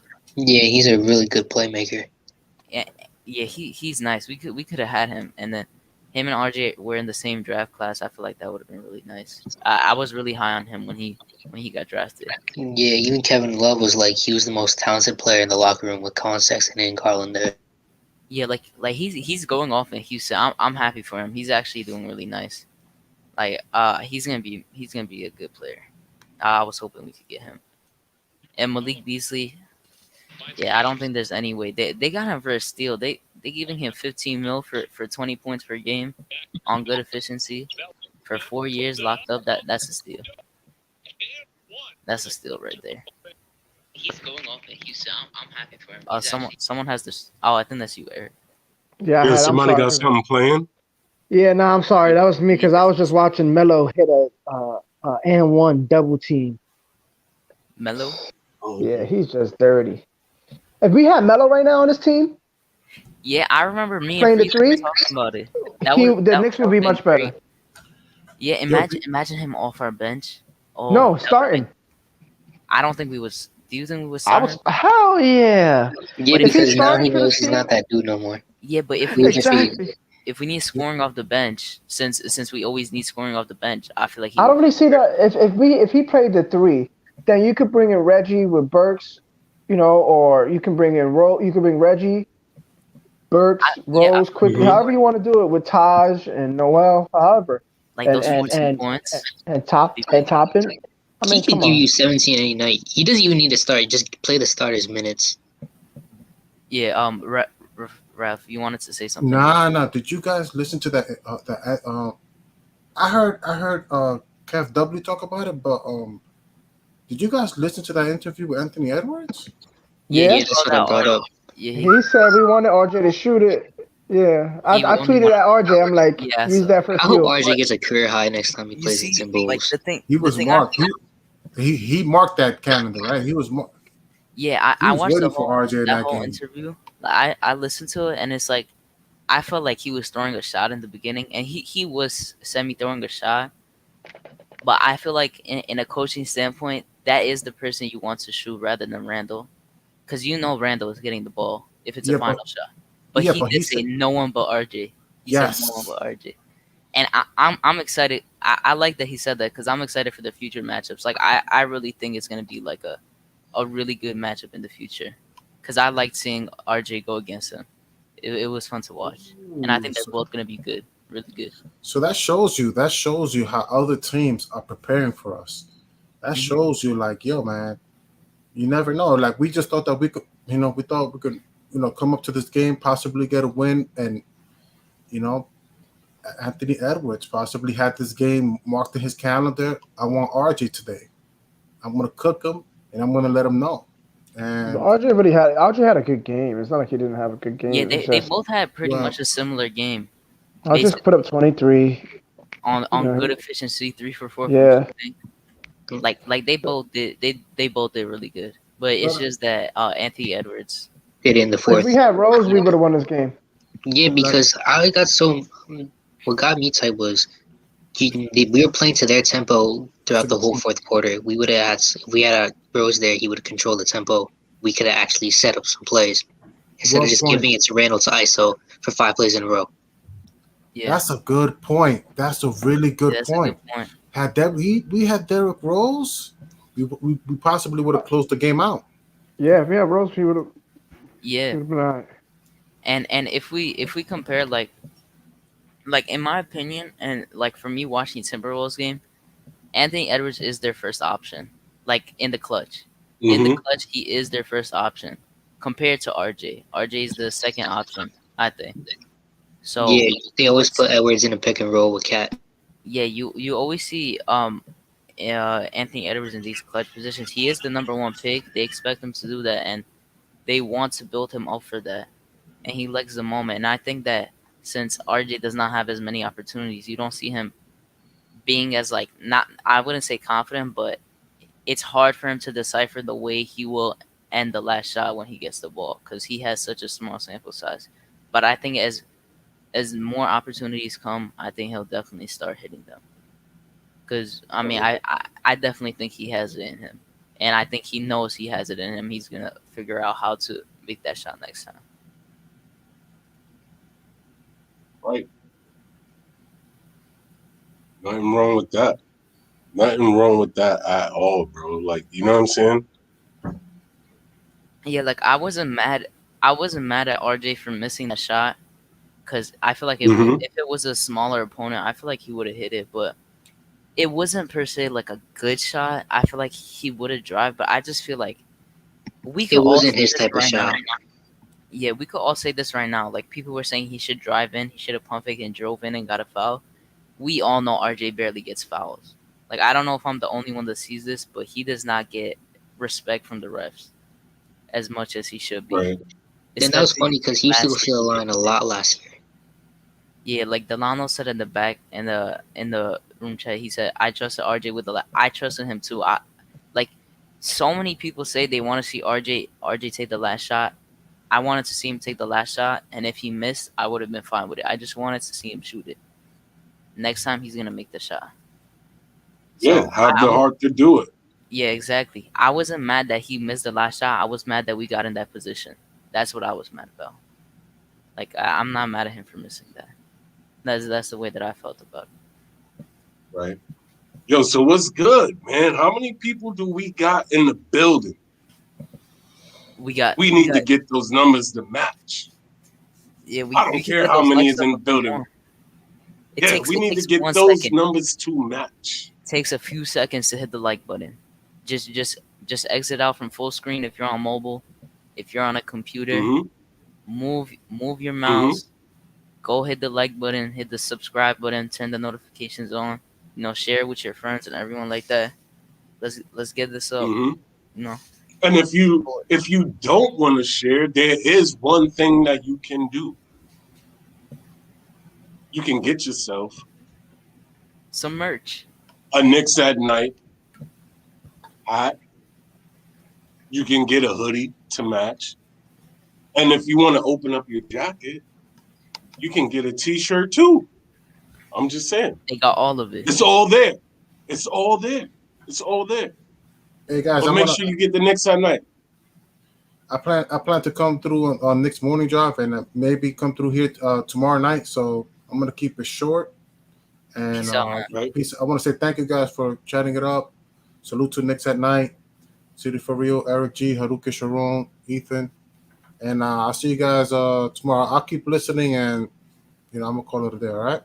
Peace out. Have a good night. Sure. Salute, God. Oh man. Peace. We got a super chat. Yeah, let me get to that real quick. Shout out to that bet for that $5 platter. It's dropping the mic. Yeah. You know how we do. We here. We here. And we here. We in the building. So real quick. Yeah, you got it. I know we talk about players availability. The guys in the buyout market, guys who are free agents who've been playing overseas and stuff. But I think there's a wing that defends. He's one of the best defenders in the game when he's in the league. And he can hit a shot. He's known for the in LeBron's ear. Oh, Lance Stevenson. I would take Lance Stevenson. Coming back into the NBA. I would take Lance Stevenson. Yeah. He from Brooklyn too. I would take him. He got that grit. He plays hard. He plays defense. He can hit a shot. I would take Lance Stevenson, see what he could do. Yeah, as long as he don't blow in nobody. He's a thug, and the Knicks need a thug. Bro, I loved him so much at the Pacers. Like he made it exciting. And he could dribble. He could. And he brings the energy. I love it. I would love to get Lance Stevenson. That he wasn't in the league anymore. Like in the Pacers, he made it really exciting to even watch the Pacers at that time when they were guarding. Yeah, it was always exciting to see him match up. So mark it right here, right now. Eric G. I said want it Lance first. Stevenson. I agree with that message. I approve. And he's cooking in whatever league he's in right now. Like he's doing nice. Like how old is he right now? Like 32, 30, I don't know. He might be older actually. I don't know. I'll check right now. Would you guys want to take a flyer on Jabari Parker? I don't know, man. Jabari. Oh, he's 30. Oh, he's actually younger than I thought. Lance Stevenson is 30. I thought he was like 32. He was born in 90. Yeah, I would take a chance on that. Yeah, man. Yeah, I would too. Lance will make him dance. Lance will make him dance, baby. I actually like that idea. Yep, he's 30. He's born in 1990, September 5th. Yep, 30 years old. I'll take it. Andre Bryant said that he would take the ball from RJ and Randall. I don't think he would do that. He's not that type of player. No, he's not gonna be that kind of player who's gonna come in and possess the when ball he a played lot. with the Lakers, he didn't take the ball away from them. Yeah, he No. took shots when he needed to take shots. And he would have a limited role here anyway. I don't think he would get that much minutes. But I would just like to see him off the bench, playing That would be that three. a spark. Defensively, he could hit a shot too. He could bang. He run the floor. He would So fire us up. yeah, if you get that team on that second unit, that defense. I want to pose a question. So, Actually, go ahead. All right, so I was in Legions earlier, right? And there were some people saying that talking about the bench.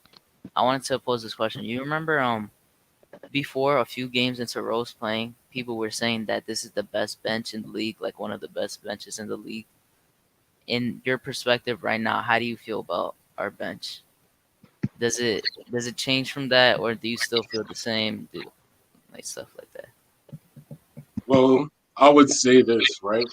Since we do have people out or whatever, I would say our bench is okay because we have a lot of depth in our bench. Like, you know what I'm saying?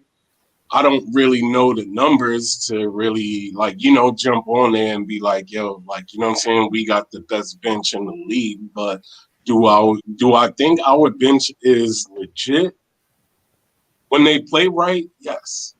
I would say they are legit just because when we talk about having a top 5 defense in the league, that comes down to not only the starters but the bench. Like, you know what I'm saying? We can't discredit those guys and say reason why we got the one of the top 5 defenses in the league is because of the starters. Like, you know what I'm saying? Hmm. Like, a top 5 defense means everybody, or at least I would say for our team, it means everybody. Like, you know what I'm saying? We seen it today. You got a guy. Come on, we've seen it time and time again. You got a guy like Nerlens coming in, blocking shots, blocking dunks. Like, you know what I'm saying? You got Mitch doing the same thing. He got on his 3-point block bag. Like, you know what I mean? A couple of games ago or whatever. And then you got Reggie Bullock. No, well, most of the time he starts, but at the same time, like, you know what I'm saying? It's a collective deal. Like, you know what I'm saying? Where we can't just say it's only the starters playing defense. Like, you know what I mean? It's everybody, and Yeah. I feel like I feel like they are they are a our team is a top 5 defense in the league for a reason. And it's not because of the starters and it's not because of the bench. I think it's just a collective, like, you know what I'm saying? Like a collective Collective unit. Yeah. agreement. Yeah, with the guys, like, you know? Yeah, cause I mean, I feel like at that time we were just like excited about it, and I feel like people over like rated how good it really was. I feel like Right. it's kind of questionable right now at this point because even taking into account that we do have a lot of injuries and we keep having injuries, so we Mm-hmm. haven't seen that as full like impact right now. But I feel like hopefully we are healthy at the bench. I feel like we will be decent. Like better than decent at the bench, and because the bench does win us a lot of games, and we saw that earlier in the season. But recently, I've said it it. has been slacking like more than it should be, and it, Yeah, it like puts Yo, more pressure on the starters. I've said it many a times, bro. Or Ethan, I've said it many a times, right? I said we go as our bench goes. Like, you know what I'm saying? Yeah, I heard you say that. And that is a statement that I will stick by and stand by all of the time. Like, you know what I'm saying? Like, we go as our bench goes. Like, you know what I'm saying? If our bench is not playing well, we are not built like that to rely on our starters to just blow everybody out the water. Like, you know what I'm saying? Like, that's just Yeah, not gonna happen. puts way too much pressure on the starters, and it makes them play more minutes. That's why a lot of people had problems with OB, and a lot of people Hmm. go crazy on Obi early on. Like recently, I've been happy with Obi. Like I never killed him because I say this all the time. Like he is 23, and we were promised an NBA ready player, but at the end of the day, he's Right. still a rookie, and treat him like a rookie, Right. no matter what. And Right. you can see improvements. Yeah, I'm liking Right. what I'm seeing from him. Like I think he needs to stay away from the corner three because I feel like he's definitely better at the wing threes, and you see him more aggressive, and you see him like he's not. I don't. I feel like he's more confident right now, and like he knows his spot on the court. yeah, And he's a better top Right. of the key shooter than a corner shooter. You can see that because yeah, he will pull up for the mid range from the top of the key. It looks like when he shoots from the corner, he thinks too much and he tries to put too much arc on it. yeah, I agree, and I feel like with Obi, like I see what like Tibbs does with like having him in the corner. Like I thought in the beginning of the season when they tried doing this, like he's like playing him with his weakness, like not going towards the Hmm. rim, but not he's still doing that. I feel like the system doesn't fit him that well. Like we don't play for his best attributes, but he was a 40% shooter in college in Dayton. He was a 40% shooter. I just Right. feel like that he just needs that this year to transition. And then I feel like we're gonna see more improvements towards the end of the season. I think he's gonna start showing a lot more improvement. Like right now, he's showing Right. some improvement. I think he's gonna keep adding up. until the end of the season, we'll definitely see something, and then next season is where he like sparks up, and that off season, that true off season, will actually show what we have from Obi. Because I Right. think And yo, he's a late bloomer, like he's been all his life. yeah, yeah. And one of the messed up things is that people forget what the NBA is actually like. Like, you know what I'm saying? Just because they Yeah, say that you ready for the NBA he's not doesn't gonna mean lose. that you actually ready. When you get there, Exactly. like, you know what I'm saying? When you get KP was there, supposed to be a project, remember? it's Yep. yeah. And he When was you NBA get there, ready. it's a totally different story. Like, you know what I'm saying? Like, You can't people listen to can old say, people "Oh, all the time. let's." So, I'll give a quick one. Let's just say you come to New York City, right? And you say, "Yeah, I'm ready to ride the train. I'm ready to, like, you know what I'm saying? I'm ready to get on the subway." Like, you know what I mean? And get up in there with the mix of people. But when you get there and you actually see what's actually happening, that might not be your look. That might not be a good look for you. You understand what I'm saying? Like, you might get in there and be like, "Yo, okay, wait, hold on," like that. I saw it so many times, like, you know what I'm saying, on TV, but now I'm actually here, and Yeah, nah, this might not be my look. Like, you know what I mean? So I get it when sometimes when if I'm not saying that he is, but I'm just saying, like, if he's second guessing himself, like, I get it. Like, you know what I'm saying? Because New York ain't made for everybody. Like, you know what I'm saying? yeah, and I'm gonna say like some people like I know like CP the artist like he said that because some people just like right away they can say it like that someone is a Mm-hmm. bust and they're trash like everyone has their opinions obviously and the way they judge it but definitely I feel like Obi is someone we have to wait because like I said before like everyone was saying that KP was a project and then you see what KP did in his first season and what he's doing now. These things are not Right. guaranteed what these people say. Like Obi was in a system where everything ran through him and he was basically a small ball center and he had a PG that would enforce like most of the plays with him.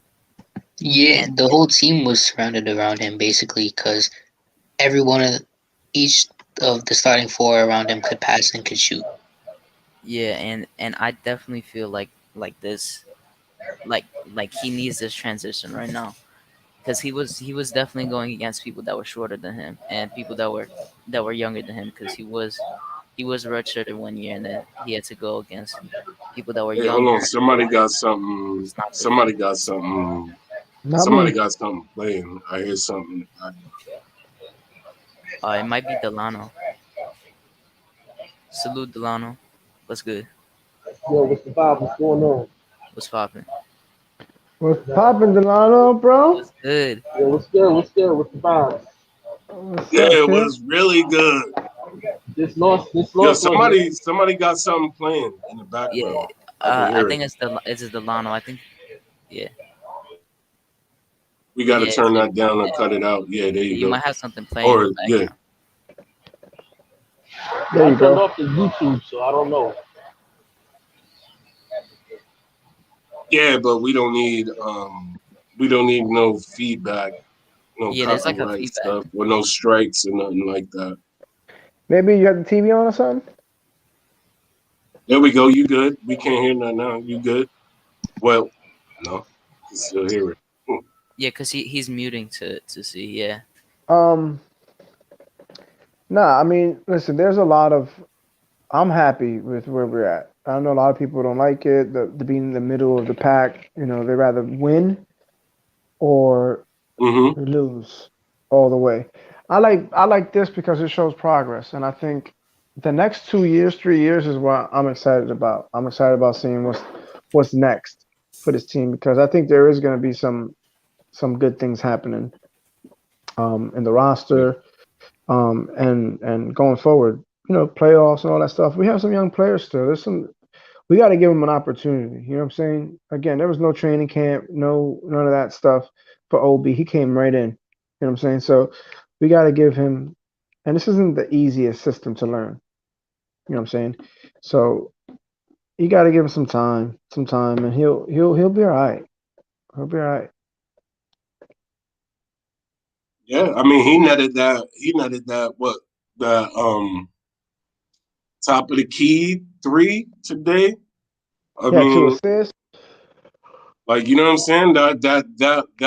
That's a good sign. Like, you know what I'm saying? To boost the young man's confidence. Like, you know what I'm saying? That's a good sign. Like, you know what I mean? He hit it. Like, you know what I'm saying? So For I sure. respect it. I Remember when respect it. I'm okay with it. you remember when he tried to dunk on three people on the Heat game? Like if he got that off, that would have been nasty. Like you can see the Yo, confidence Oh in yeah, that play. Like I like that he tried going for that. That would have been insane. Yeah, like he tried I've to been get the saying it. Yo, Ethan, I've been saying it for the longest time. I need to see a OB Poster. one poster, bro. I need. And when we played the Nets, I can't remember who I was messaging, but I said it. I said, yo, I just want to see an OB poster on DeAndre Jordan one time. One time. Just one time. You ain't got to do it twice. You ain't got to do it three times. We ain't doing it LeBron 4, 5 times. No, just one time, bro. Just one time. All you got to do is cock back that hammer, slam it down, and say,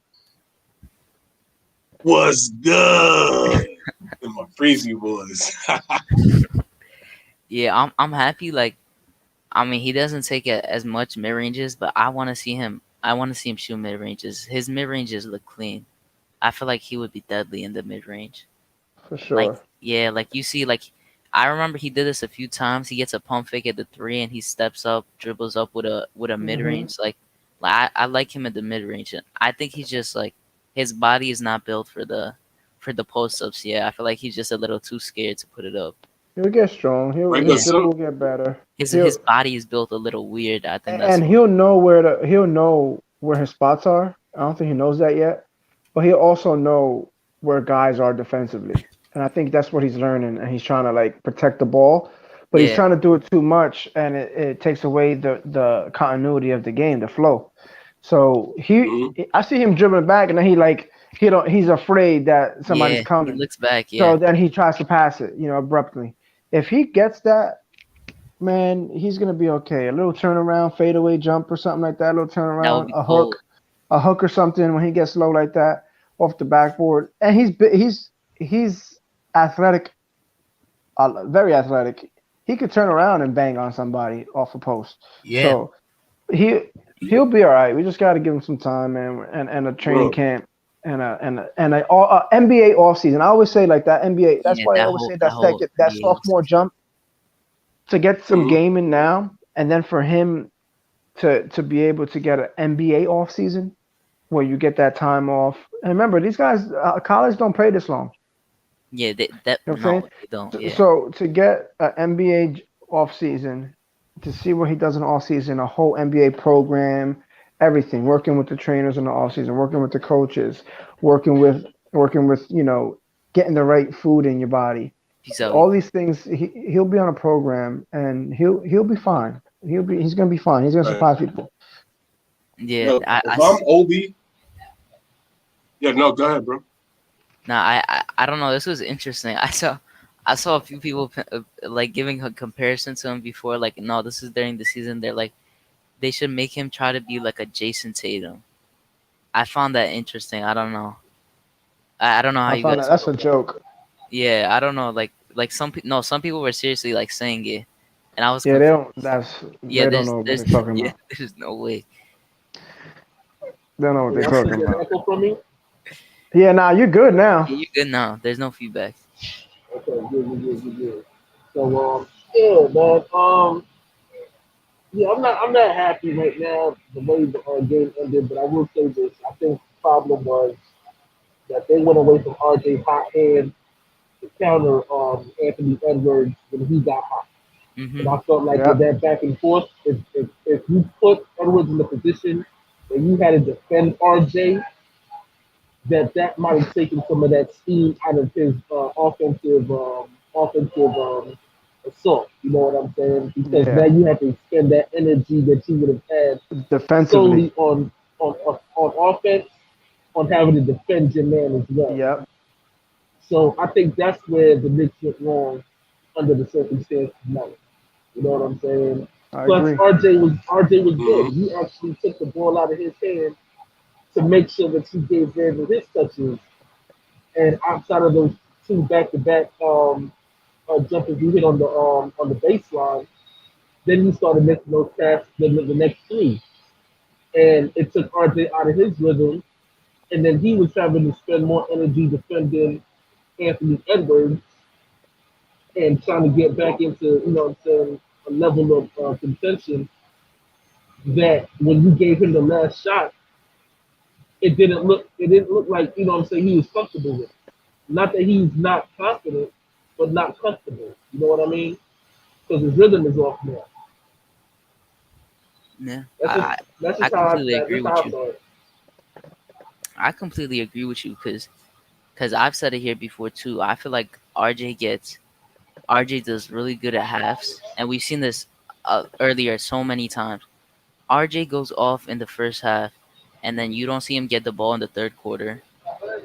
Like this happens a lot. He doesn't get the ball in the third quarter. He doesn't get touches, and then you see him end off with like probably like 19, 20, and he has like 15 in the half. Like I feel like they don't give him enough offensive touches, and in the fourth quarter, I feel like it's like so much to ask for RJ when he came in like 5 minutes left, and for 4 minutes he was not included in the offensive scheme at all. He was not getting touches. It was just all to Randall. And then you expect someone to hit a shot as the game winner. I feel like it's just setting him up to fail at that point. Like that was not like that wasn't a good thing to do there Right. because you can't set up like Randall did hit 2 shots, but you can't set up 5 ISOs. You got to get other people to get a feel for the game.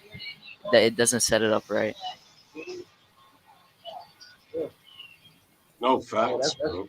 That is facts. Like you That's know what why I'm his saying? half is I 20 so mean, many times.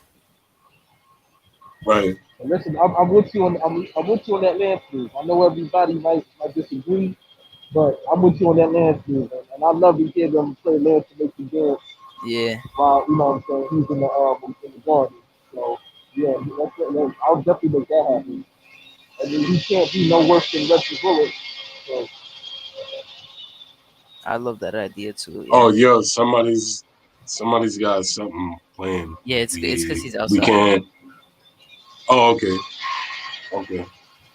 Yeah, but they gotta stop doing that because it's like I don't know. I don't like that they do that so many times. Like it happens so consistently in these games Mm-hmm.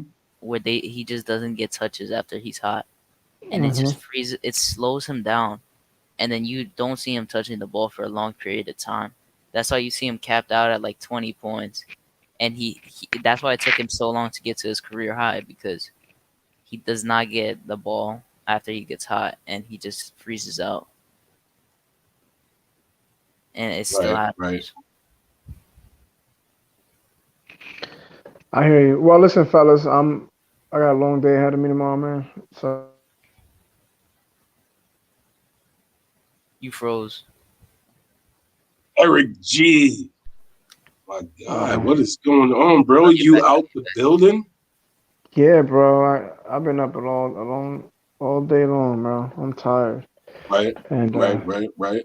I'm gonna definitely come back tomorrow. Of course, you guys know how it is. I might stop by the Oh morning yeah. drive. Might stop by the morning drive and say what's up to my fellas over there.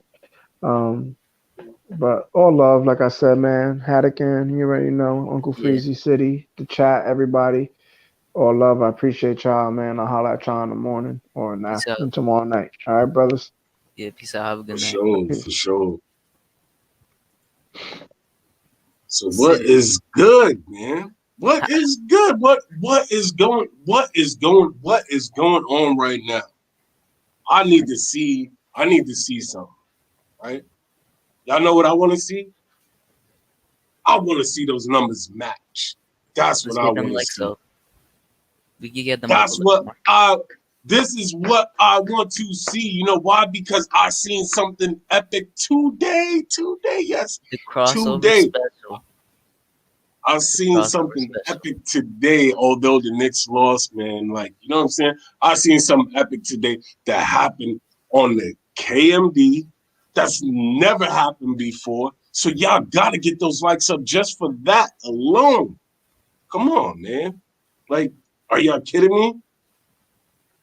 How we What's feeling about really good? how we feeling about this Dallas game now after this? Cause Dallas has Uh, been on a rampage recently, and KP and Luca have both been going off. So you it's know, looking like a tough game right now. it's gonna be a tough game, regardless. I mean, listen, we that team that just about every game is a tough game. Like, you know what I'm saying? So it's not like, you know what I mean? Yeah. It's not like like, you know what I mean? It's not like we we tread in water. Like, you know what I'm saying? Well, kind of we are because we at 500 right now. So you're like, you know what I'm saying? We trying to stay afloat, but listen, man, I'm gonna rock with my boys, man. I feel like, you know what I'm saying? I feel like they let one slip today that they know they kicking themselves. Like, you know what I'm saying? They kicking themselves right now. Like, you know what I mean? And I know it. And I can't even imagine what that locker room looked like when Tibbs came in there. It definitely was heated. There's no way If you're I not was, heated after if that. yeah, if I was a fly on the wall, yo, I would want, I would be spazzing I out. would want, yo, I would want to be there to see what Tom Thibodeau's Just reaction smiled and like was I when hit he cameras came for in the that. locker room.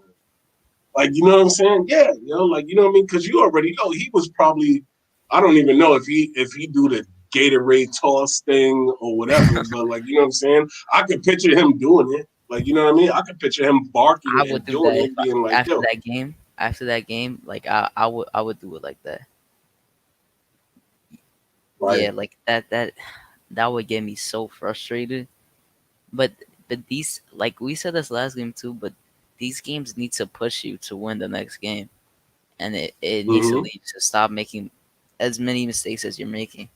Because the Heat game should have been like a significant game for us to see where we're at, and losing that should make us want to fight a lot more and show that we could fight with these teams, and we could get higher up in the seeds and possibly in a 7 game series pull a upset if people think we're the underdogs, pull out more wins than other people think, possibly get into the second round. Like these type of games we need to win. And after today, No, I've you gotta hope you win a few of the next few games. Yeah, I felt the same way. Like, you know what I'm saying? I've said it time and time again. Like, you know what I'm saying? I've said, yo, we have hanged and banged with the best of them.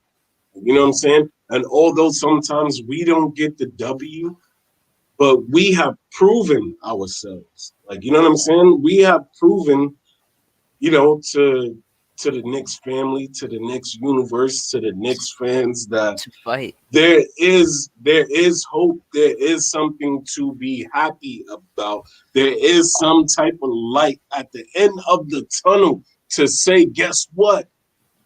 We did it. We can believe in you guys because you guys play hard every night. And this is why I didn't like CP's take last night when he was talking about tanking. And Yeah. whichever way you want to spin it, it doesn't matter. These guys come out and play hard every night. Are they getting blown out? No. No. You know what I'm saying? Like, no, bro. So, like, yo, come on. These guys are playing hard every night. Why not support them and say, guess what?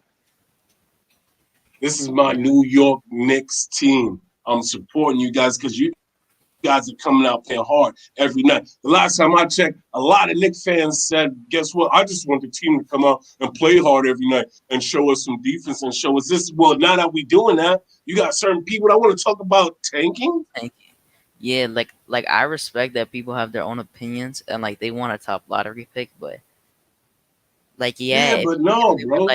if we were like 5 games or like 6 games below 500 at this point, sure, you could like, okay, that's fine. But like after all these, like all our players have done, like having them go into tanking, like and losing a lot of games, that would just be not fair to them. After all the Like, you hard know what I'm work, saying? Like, yeah, yo, that would like, you be know what I'm fair. saying? Like, yeah, we've been. I'm. Oh man.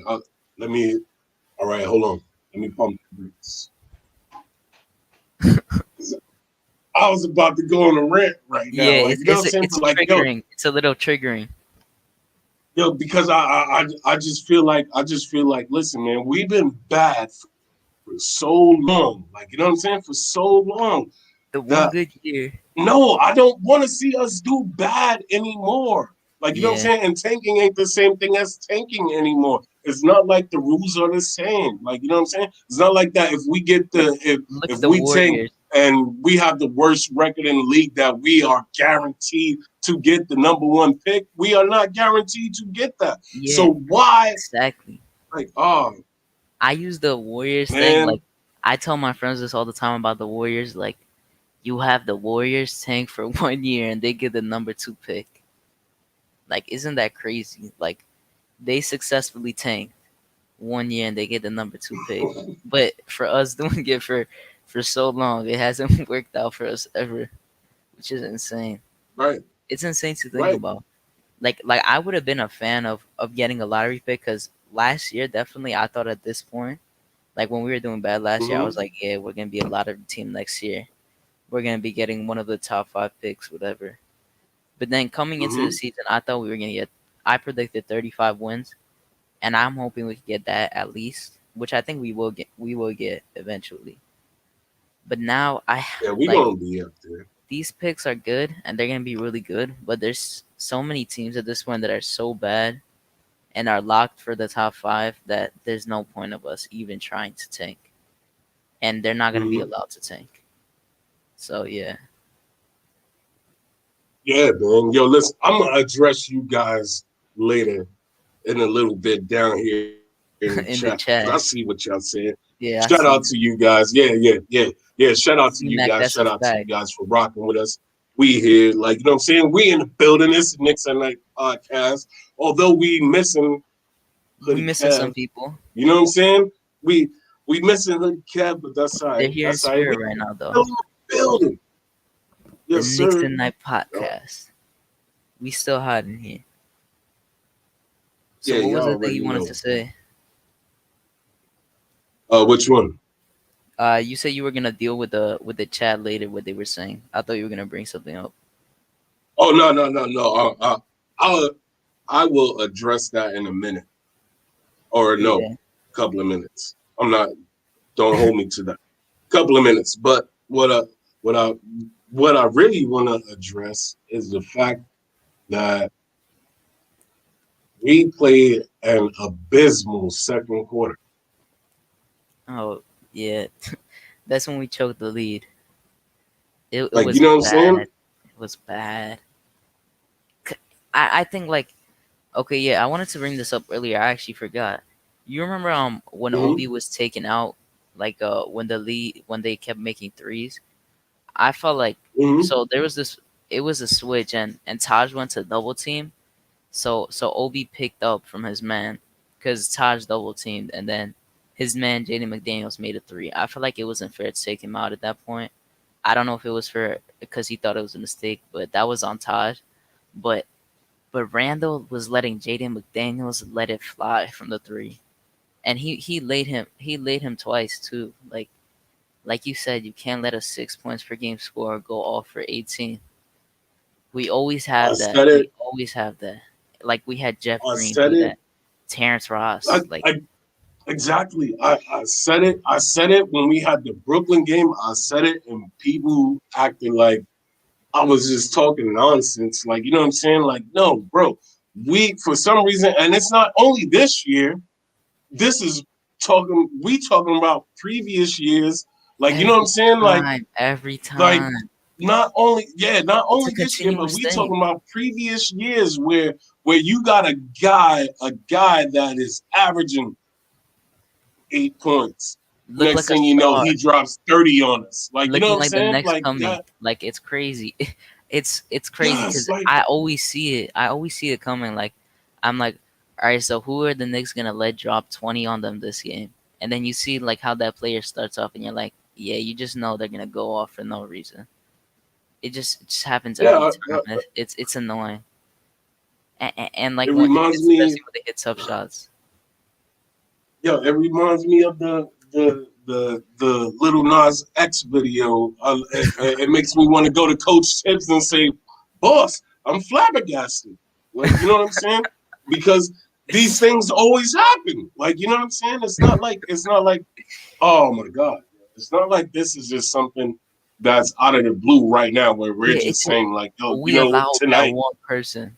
We always allow that one Mm-hmm. person. I feel like it'll never change either. I feel like that one person always comes into the game and somebody gives him the power to just light us up and make it bad for us. I feel like it's always gonna happen. Cause like, and and I don't know if you noticed, but every single time we go against the Magic, when I see Terrence Ross shoot like a three that goes like down to the buzzer, I always think it's going in, and it always does go in. Like you see how he made it earlier in the season from like half court Oh in yeah. the clutch. The first time we lost to them, he made it from deep and he splashed it. Like I always know that's But going in, knowing our luck. but he does that though. It's not Yeah, like, you know what he I'm does saying? that, Like but especially against us, he's he been does that doing all that. the time. Well, not even against us. He's been doing that for a minute. Like, you know what I mean? Yeah, when he gets streaky with it, he goes crazy. And Yeah, now yo, like he's gonna take all the shots in the Magic. He's gonna shoot a lot. I thought for sure.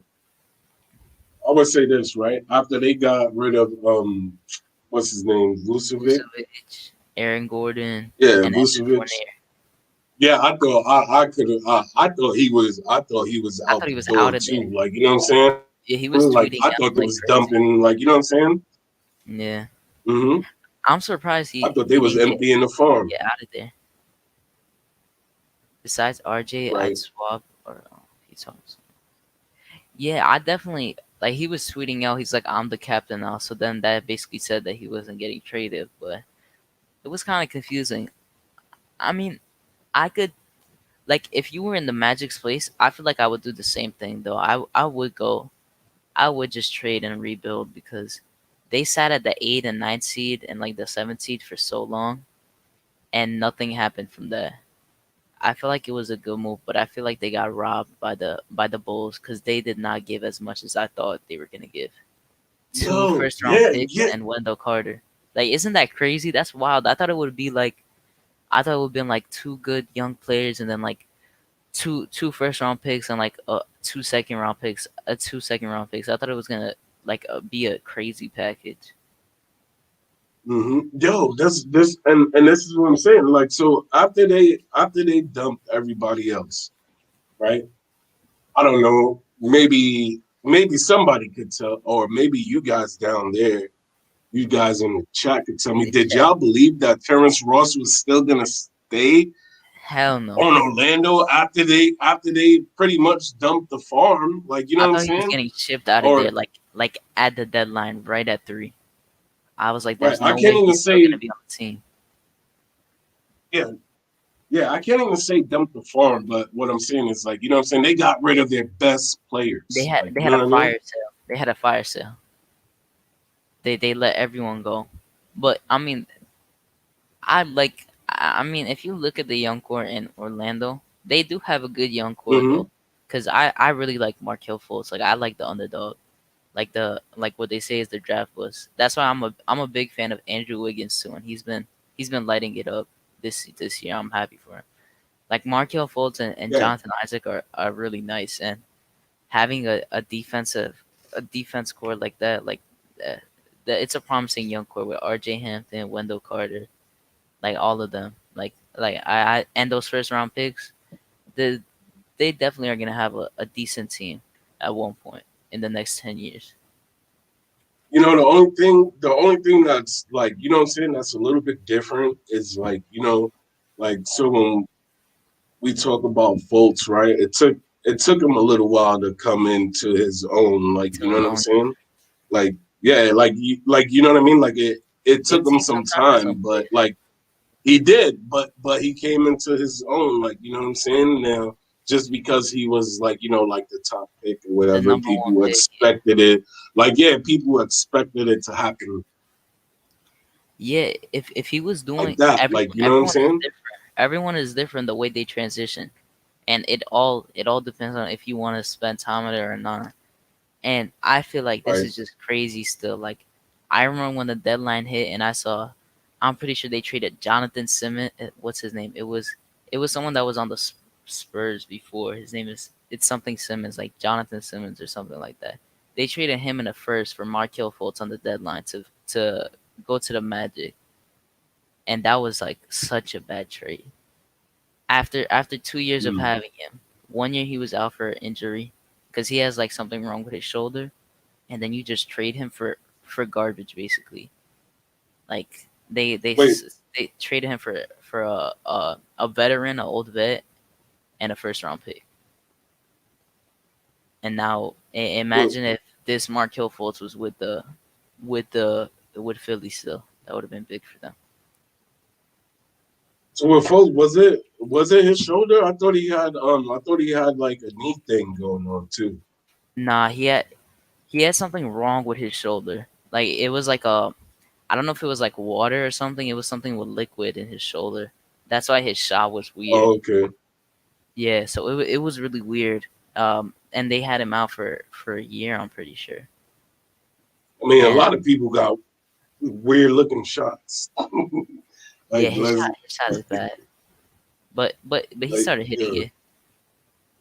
Oh yeah, I was right. Yeah, it was Jonathan Simmons, and they got a top 20 protected in the 20 draft, which was Tyrese Maxey.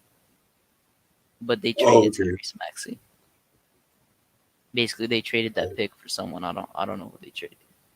Oh no, yeah. Philly got Tyrese Maxey. Yeah, I forgot. So yeah, Philly did? that would have been good for them. Yeah, man. Like, yo, what is what is going on, YouTuber verse? My Knicks at Night podcast people. What is going on? Maybe this might be some time to do something, ask something, something like that, Any because questions? we still here. Yeah, we still here. We in the building. Y'all know how it goes. Yeah, they're talking about the Wolves and how Aaron Gordon is good. And yeah, the Wolves did like I definitely did not think they were gonna be as bad as they were. I don't think anyone did because they have D'Lo, they have Anthony Edwards, Malik Beasley, they have Cat, but then they got Right. really unfortunate because Cat like prayers out to Cat still because he did like the thing he went through is just like something you don't wish on your worst enemy. Like prayers out to him, Right.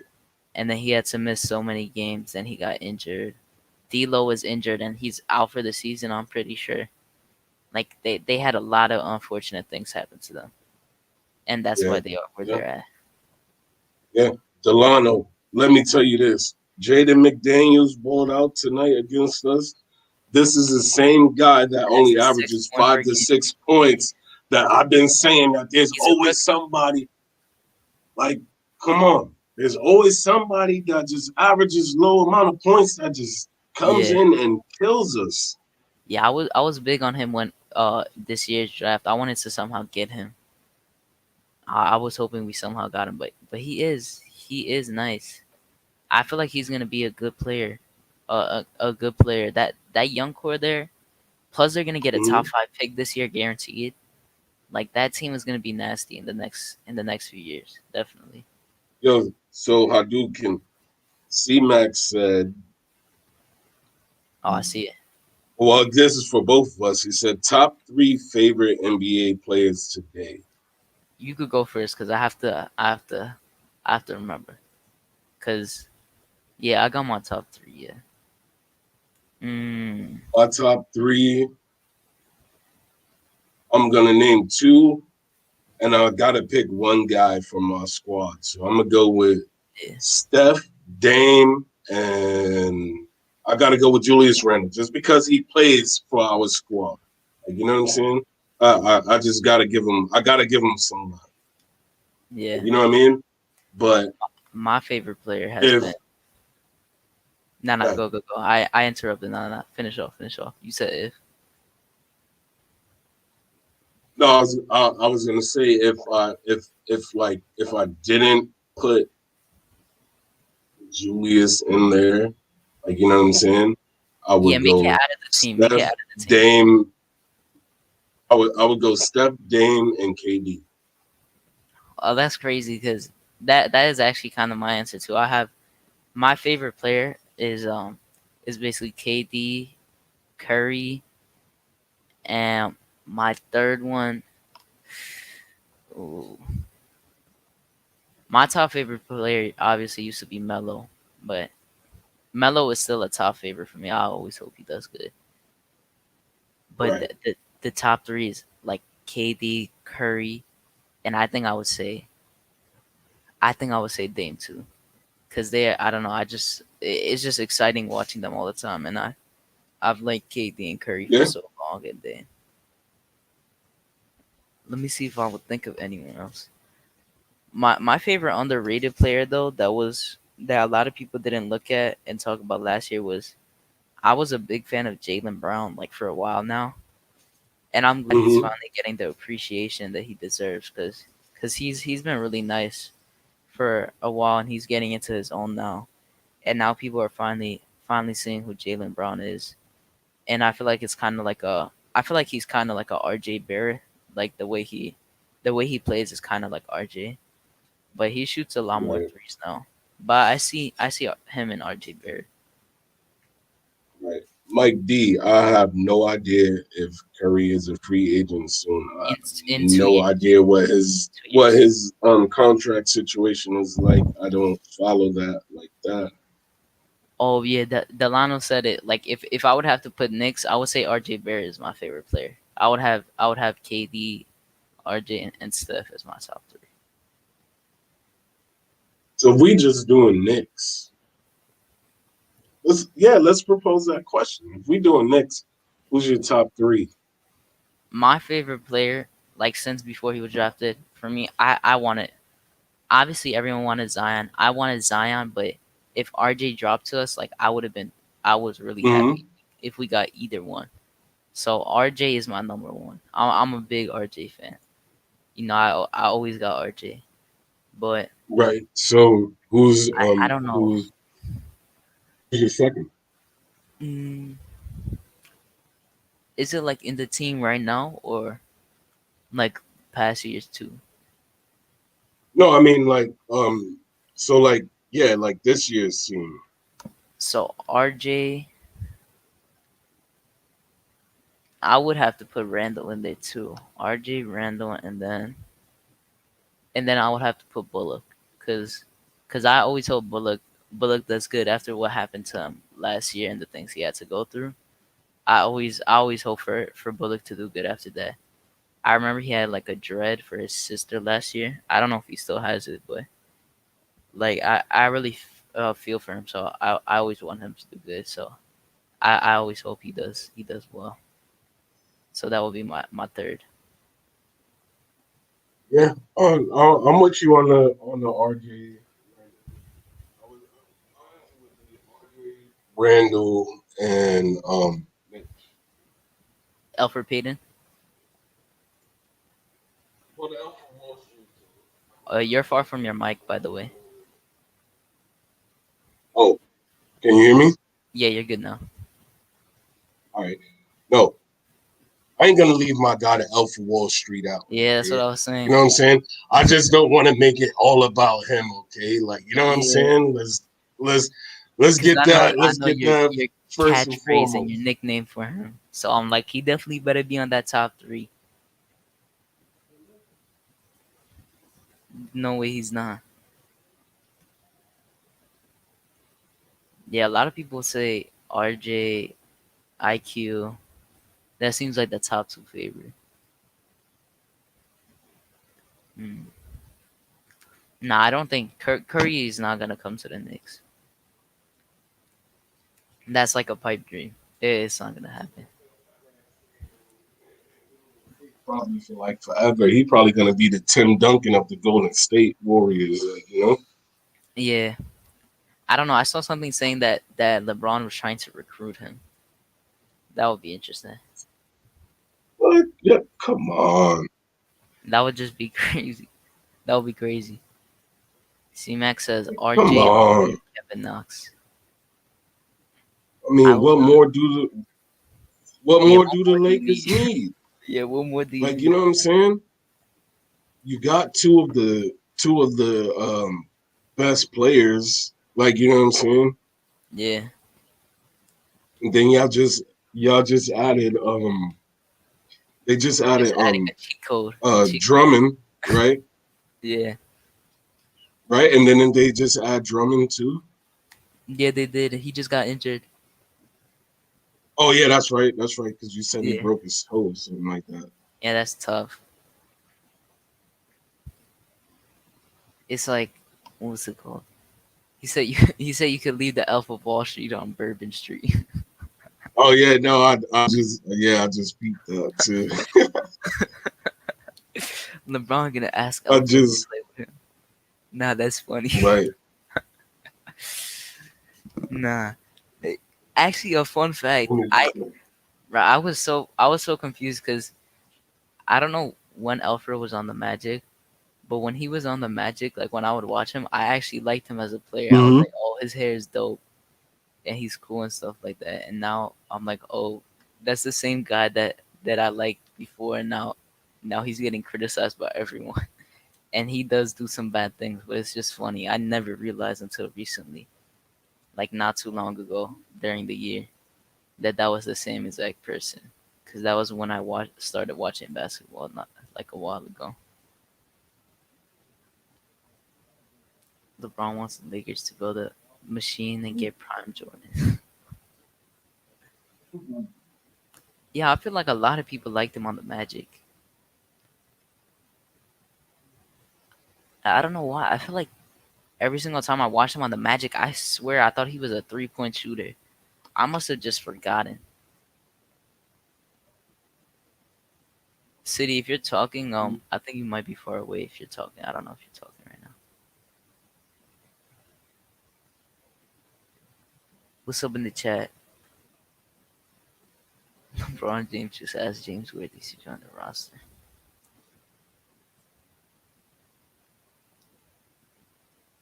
Working late, getting that OT.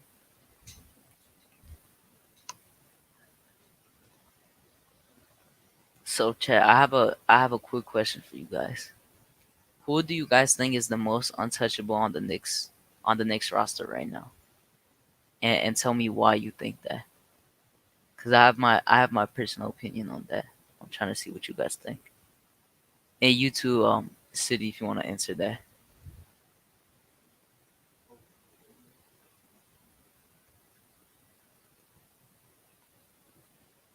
LeBron James is just asking everyone now to get out of retirement. Yo, can you hear me? Yeah, I could hear you now. Were you talking before? Oh, all right. Yeah, I was, but I don't Oh yeah, think you. I couldn't hear you at all. I All think right. you keep going far away. But how do you feel about that question? Who is the most untouchable on this team? The most, topmost, it's got to Yeah, be our All Star, unless we giving him I up think it's for a super RJ. duper star. Like, you know what I'm saying? I feel like I feel like it's RJ. The chat agrees with me too. I think RJ is the most untouchable because he does have the highest ceiling. I don't know. I feel like the easy answer would be to say Randall because of what he's doing now, but I feel like RJ has to be untouchable, like the most untouchable. Right. Well, for future preference, I could agree with that. Like, you know what I'm saying? Yeah, because I feel like they would be fine because especially Leon Rose and stuff. I feel like their goal was they didn't think this was gonna happen, so they wanted just to see how everyone is gonna do now, play it out, maybe go into the lottery, but it's definitely going the other way around. So I feel like they would because they wanted to trade Randall. So that Right. that made me believe obviously RJ was the one they wanted to build around before, and the young players and through the draft. and I still think he is the most untouchable. Bad news: LeBron asked Randall and RJ to join the Lakers too. You know, Yo, I saw a picture of this was on my Twitter feed. I just saw someone post a picture of RJ in a Lakers jersey, and it just cursed me. I was like, no, he's always gonna be a Knicks jersey. That's never gonna change. Cause right. I feel like RJ needs to be a Knick for life. That needs to happen. That needs to be our Knick for life. I And mean, he always listen, wanted to be a Knick. he we know what he said on draft day, like you know what I'm Yeah, saying, or and whatever. in the But like you know what I'm tryout. saying, it's a business. Yeah, it is. Yeah, Like you know what I'm it's gonna saying. be Like we just gotta remember that. Like you know what I'm saying, it's a business. So the like, orange and blue. I mean, you never know. You never know what can happen, man. Do I Yeah, want to mistake? I do. Like, you know what I'm saying? if they traded him, I would be really mad. Like when people were saying to trade him for Beal, like I would never trade him for Beal personally. And a lot of people, like I remember a lot of people before. I don't know if you remember what many people were saying it, and they took it back and they're like, "Nah, I'm not trading RJ for Beal." I'm pretty sure you Right. saw that too, cause a lot of people's opinions changed after he went on like on a good streak of being consistent. He's been consistent since. A lot of people changed their mind. Yeah, yeah, Yeah, for greenhouse. real. Yeah, and For the greenhouse thing. I've been thinking about this. You remember how we were in the talks and the Lakers were for getting Anthony Davis and trading for him, and how Mm-hmm. they wanted our third pick. Mm-hmm. Did you Were you a fan of getting Anthony Davis here? Like if it took that package? I ain't even going front. Like, you know what I'm saying? I was. All right. Yeah. You see, like I actually thought the same. Like I thought we were gonna do it, and then like I was imagining, I'm like, damn, imagine they really had RJ and Zion start off their career together. That would have been insane, wouldn't that have been? Like that would. Oh man. I was Yo. thinking about it. I was just thinking about it. I'm like, damn, if we really made that trade, we would have got to seen RJ and Zion play together, just like they Are did in you college. kidding me? That would have been insane. Talking about Batman and Robin. Exactly. Dynamic duo. Like, yo, Like, are you kidding me? Yo, like, that would probably be the what? most popping team. The most popping team. Like you would see highlights every day from that. Like RJ to Zion, Zion to RJ, and then that I don't know. I was thinking about that. That would have been crazy. Oh, it would have been lights out. I could guarantee you what. And then having fans back in the garden too. Exactly. They would have sold out Oh every man. game. They would have had people outside do this all the time still in like MSG, but they would have had mad people selling tickets outside.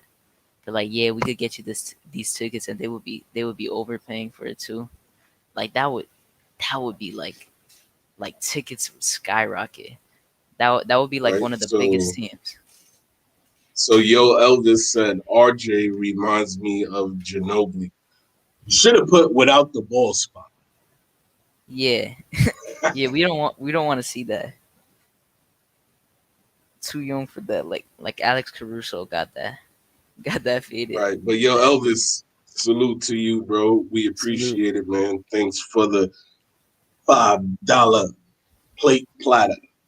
And if you can get dinner for $5 somewhere and it's not fast food, by all means necessary, do it. Yup. Oh, Mhm. yo, let me give a shout out real quick to my daughter because she's in the building. She said, "Hi, Dad. What's good? I see you. Yeah, I was gonna say that. I was like, there's Thanks no for way that's just tuning a in. random play person. What's up? What's up? Yeah, thanks for tuning in. Thanks for tuning in, my young child, Sacred. I love you. I appreciate you Shout out to stopping by Sacred. and checking out the stream." Yeah, and you see what C Max said. I want to know if you feel like he's gonna do this any soon. He said that I want to see RJ become the closer in the future. He said he thinks he'll see that in the Knicks in 3 years. How do you feel about that? I mean, it's left to be determined, man. Like, you know what I'm saying? Is he on the right path to getting there? I do believe so, because obviously last year, right? And we look at this year, he's gotten better than Hmm. what he was last year. So I think he's on the uptrend, and he's ascending. He's getting there. But can I truthfully say that he's gonna do it? I don't know. It's yet to be seen. And I don't want to jump off the cliff and say, oh yeah, you already know, man, RJ's gonna bring it. Like, he's gonna be that guy that's gonna do this, and that, because Hmm. I really don't know. But I hope he does, obviously. Yeah, Like, you know what I'm saying? yeah. I feel like he's definitely on the right trajectory to be that player. And if you think Right. about let's look back. Game one RJ is completely different from what game 48 RJ is. Like the amount of change he Mm-hmm. did this whole season. Like usually people have like their biggest jump in the off season. Like he had a crazy change throughout the season, which is so difficult to do. Like we gotta give him props for that because he was shooting horrible. Now he's actually shooting good. Like he shot 3 for 4 today. Like we see so much improvement.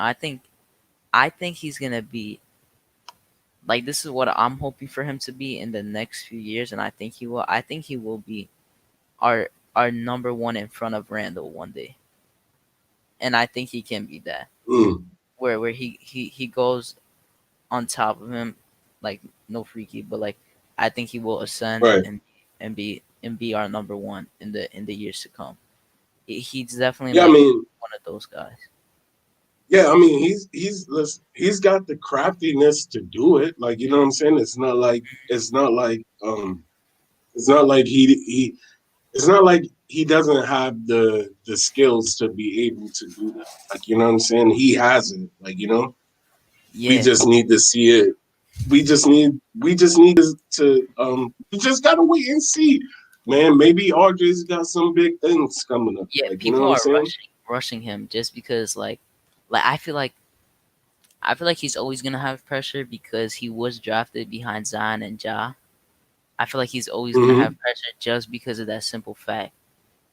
But then, like when you look at the Knicks, he definitely has so much more pressure adding on to that compared to the other players Right. because now compared to them, like they're not really in a playoff like race right now. Like I think Ja is, but Zion they're below 500 by like Mm-hmm. 5 games. But you see RJ, like we expect him to be clutch and like take over games, drop like 30 points a game, and he's 20 years old. Just because they're doing that when they're not winning, but he's doing this to win. Like we're actually winning games. Like people are expecting too much, even though he was the third overall pick. I feel like they're expecting way too much from him, and they need to let it come. They need to let it come. Yeah, facts, bro. Like you gotta let it you gotta let it be. Like, you know what I'm saying? Because listen, man, these young guys, they come in the league and all of that, and we They're expecting automatically so or much. yeah, we automatically say, oh, yo, he's a third pick, so guess what? Like, you know what I'm saying? Like, he should be dropping 30 or whatever the case might be. Not Yeah, everybody says that, but you do got a few fools out there that do say stuff like that. And it's like, yo, come exactly. on, man. Like, you know what Yeah, I'm saying? Like, and certain things take time. So, yeah, you know. it takes time, and then like after a few games, like I'm sure everyone's seen this. Like after a few bad games, after he had like a good stretch, you see people saying like he's like we should trade him for Beal, send him down, put him to the bench, do this. Like he's not ready for the NBA. Like RJ is not good, stuff like this, right? And then Oh, people were saying that last year. exactly, people were saying that all year. Like obviously last year wasn't a good year for him. Like I would never say that was a good year. I think that was a mid year, like a decent year. Like nothing Hmm. like we hope for. Like I expected probably like him to average probably like 2 more points a game, but that's like it's whatever at this point. We weren't gonna do good last year. But just like Right. C-Mac, like some people are saying in the chat, we need we can't like we can't expect that unless like he has the right people around him. Because last year he definitely didn't. Like he did not like. You remember last year people were saying to build around RJ like in his rookie season. Mm-hmm. They were Mm-hmm. saying he needs shooters, and I still think he does, cause we're kind of inconsistent. He needs shooters, so he actually has the space on the floor, and we need to have the right pieces, and we still have inconsistent players, but I feel like we're definitely working better towards that. Yeah, for sure. For sure. That's like, and like, yo, listen, man, that's an open book. Like, you know what I'm saying? Like, Yeah, like, do we, so I would, no, I can't even say that. Well, yeah, I can. I was going to say, do we need RJ to shoot better than what he's doing right now? sure. Yeah. But like, you know what I'm saying? At the same time, we got to give him credit from where he came from to where he's at. Like, Yeah, and then C-Max said in the chat, um, I'm reading through the chat. They're talking a lot about how we gotta give him time, and I completely agree. And C-Mac is talking about how he wants to see his shot improve off the dribble, and I completely agree with that. I feel like that's his next step right now. Cause I was like when he was doing right. bad, like obviously he wasn't shooting that well for a few games, but my thing was always that I want to see RJ after he fixes shooting.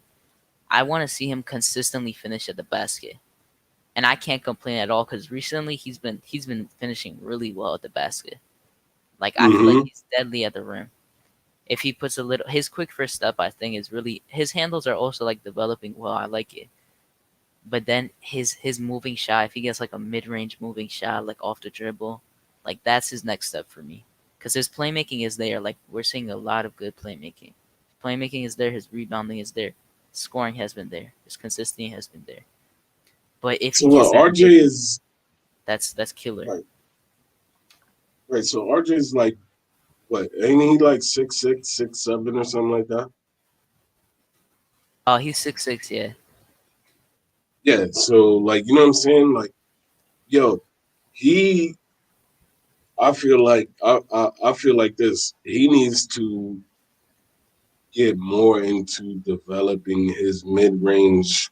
Like, you know what I'm saying? His mid Yeah, range post game. Like, you know what I mean? Because you was a big dude. Like, you know what I'm saying? Like, yeah. you know what I mean? You get those smaller guards on you, yes. Like, you know what I'm saying? Get them on the block You gotta eat and on and that. and and get your footwork in and yeah, and get some barbecue chicken. Like you said. Yeah, Like, you just know what like I'm they saying? say. Like you see, like I don't know if you remember this, but you see sometimes I remember because RJ got mad at this and I got mad at this too. So I don't know if this was versus the Mm-hmm. Thunder, but so IQ has the ball on the right wing and RJ is in the post on someone smaller than him. And he's calling for the ball and IQ is just dribbling and he didn't get the play. And this happened 3 times in a row or 2 times in a row. RJ got Right. frustrated after because like a foul got called or whatever, and he was frustrated. He was clapping his hands, and then the very next play, he's back in the same position in the post. He does not get the pass. He needs to be fed the ball in the post because he is very deadly at the post. Like he's strong and he's a 20-year-old strong man. Like he could really like put it up at a good percentage. Like he's a big body. Like they need to start like using him in the post more. And once I, I've been saying this, I think he needs to work. He needs to work with Melo in the summer in his gym in New York and work on that jab step, that mid range. Like that would be deadly for him. That would be the next step for him. Really, yo. Like, yo, that's like listen, if RJ can get in there and work on his footwork But and that would be deadly, deadly. be down there on the block, Like, you know what I'm saying? While still developing his outside shot Outside and shot, yeah, still developing his bro. free throws. Like, It's man, crazy to bro, think this guy about, can be at least a 25-point scorer. bro. Like, just like Kawhi said, the sky is the limit for RJ. Just like he said, like Mm-hmm. coming from the one of the best two-way defenders and scorers, the sky is the limit. And he is 20 years old doing this. Like I Right. don't know. Like I know it would have been good to get Zion, and like I know like prior draft things that we did, but I'm happy that we got RJ. And if things didn't pan out before, it is what it is. We got RJ now. We gotta be positive with him. You gotta give him time and let him develop because he could really be a star. Mm-hmm. And I think he will be. I think he will be that 25-point per game scorer in the next 2 years. Right. It all Right. matters And that, on how he plays. And how and I believe in him. I believe in him. right. And that bet, yes, I did say barbecue chicken. That's what he should be doing when he gets out there and learns some better footwork. Yes, he should be down there on the block saying barbecue chicken to any small Barbecue guard that chicken. is guarding him. That's always Barbecue barbecue chicken. chicken. He should be. He definitely has that in his mind too when he's in the post. Like he can't guard me. Like he gotta have that mentality. He can't guard me. That's a baby on me. Like he definitely has that. Yeah. Like RJ work Like, with Melo. yo, Yeah. Prince, I don't know. Yeah, yo, Prince, I don't know. I honestly, I could tell you right now, I have no idea where Hoodie Kev is at. It's not like it's not like Freezy swipe right and he Yeah. just magically disappeared. Like, you know what I'm saying? I have His no internet was idea buggy. where the man is at. Like, you know what I You mean? remember he Or whatever. froze? But yes, yeah. He And did say his he internet has his was Burger acting up and King. stuff I like don't. He's that. probably eating his Burger King right now, enjoying it, watching something. Right, I don't know. right. But Yeah, let him you know chill. what? Let him Shout chill. out to my brother. Shout out to my brother Hoodie Kev. I'm here holding it down for you, bro. Don't worry about a thing because I'm here, bro. I'm here. I'm Yeah, holding it down for you, man. Like we ain't. We still in the building. We still rocking. we still live right now. I'll be back in a minute. I'm gonna mute real quick. I gotta get something. Yep. Yep. What is going on, my Knicks at Night podcast family? What is going on, man? How y'all feel about this loss today? Since I haven't gotten to y'all, I haven't asked y'all anything about that. How do y'all feel about the loss today? What are y'all feeling?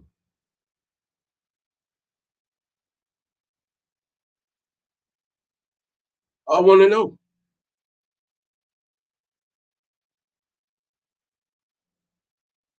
C-Max said, this loss is disappointing. I agree.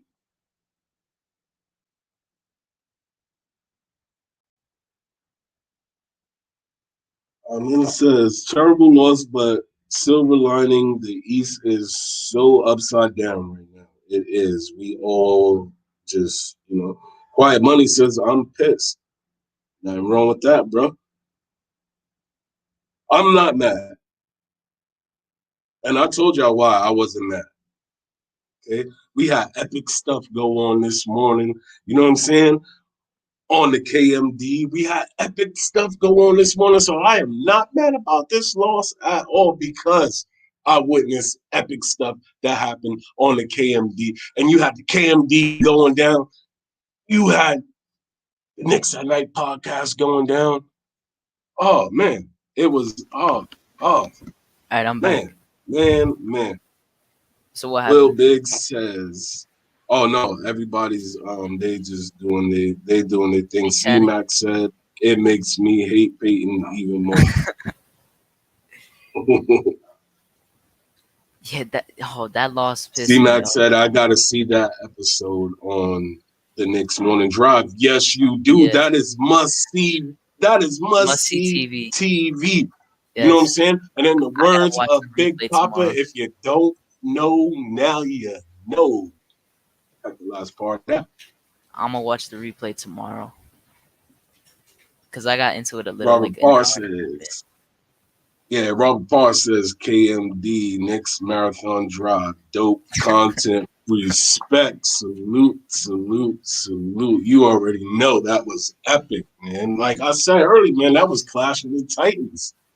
You know what I mean? Couldn't Yeah, have it any other way. Wouldn't want it any other way. And I am glad it happened because listen, the way it happened. uh, that was a thing of beauty. That was a thing of Someone, Prince asked in the chat if I think that anyone drafted after RJ is better than him. And I don't know if you remember who was drafted after him, but the only player I think that you could compare to him is DeAndre Hunter, and he was the fourth pick. But he is a few years older, like 2, 3. But DeAndre Hunter is a really nice player. He's averaging like 17 too. And on good percentages. He's really good. Like I really like DeAndre Hunter.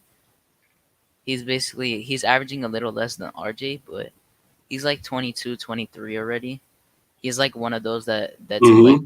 3, 4 years in college, but he's panning out really well for them, and they should be happy because the Pelicans traded that pick for the 8th and 10th, and then they traded it again, and Right. they got the Hawks pick. So yeah, not Greenhouse. The Right. best one after RJ is Hunter, and then it will be Hero, Garland, and I would say Hero, Garland, and Kobe White. Those would be the top. Oh, and Keldon Johnson, I forgot. They got Keldon Johnson, Kevin Porter Jr. That draft was actually a pretty nice draft so far, like from how the players are doing. So, Yeah, C Mac. 1 second. I really thought Cam Reddish was gonna be nice too.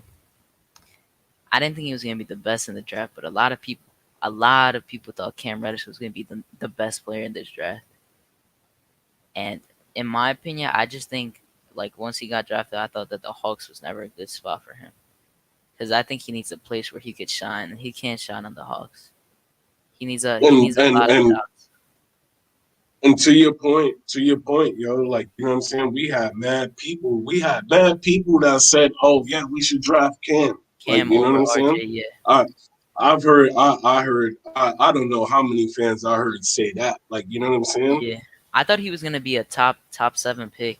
I'm surprised. Like when I was watching the draft, I was so surprised he went low. But I still think he has a lot of potential. But I really don't like the fit. The fit on the Hawks because the Hawks, he's that type of player that I feel like you need to shine. He needs shots.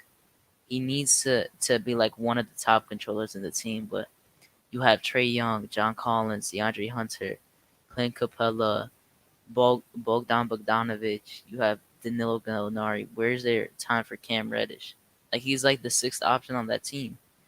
He needs somewhere where he's like a third or fourth option. That's why when they said he's available, I was Right. like, oh damn, we should try to trade him to get here and reunite with RJ. Like let's get a spark plug in here. Like Yo, he's one so of those Prince. players. Right. So yo, Prince said, "City, we got 69 likes. Make them push it to 70." I use my freezy voice for that. Yo, what's good? Everybody in the building, get those likes up. Get it to 70 one time.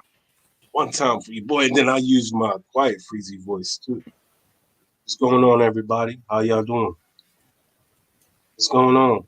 Y'all good? Y'all Yeah, good? it's still active. Greenhouse, I see you, bro. The chat is really active right now. I like it. I see you, bro. For What Cam, is good? Yo, what is good, Knicks at Night podcast family? We are still yeah, here we're still active rocking. here. Yeah, I don't even know. I don't know. Maybe Freezy is just chilling, sitting back and watching the show. That's Yeah, you probably guys what got he's a lot to doing. say in the chat right now. It's starting some good conversation. I like this conversation right now because I feel like that draft was pretty underrated, in my opinion. Yeah, C-Mac Yeah, said we could have bought back the Duke Big Three in the yeah. future. I don't know why. Like you heard the story with JJ Redick and how and the Pelican situation about how he got traded. Yeah, I heard something about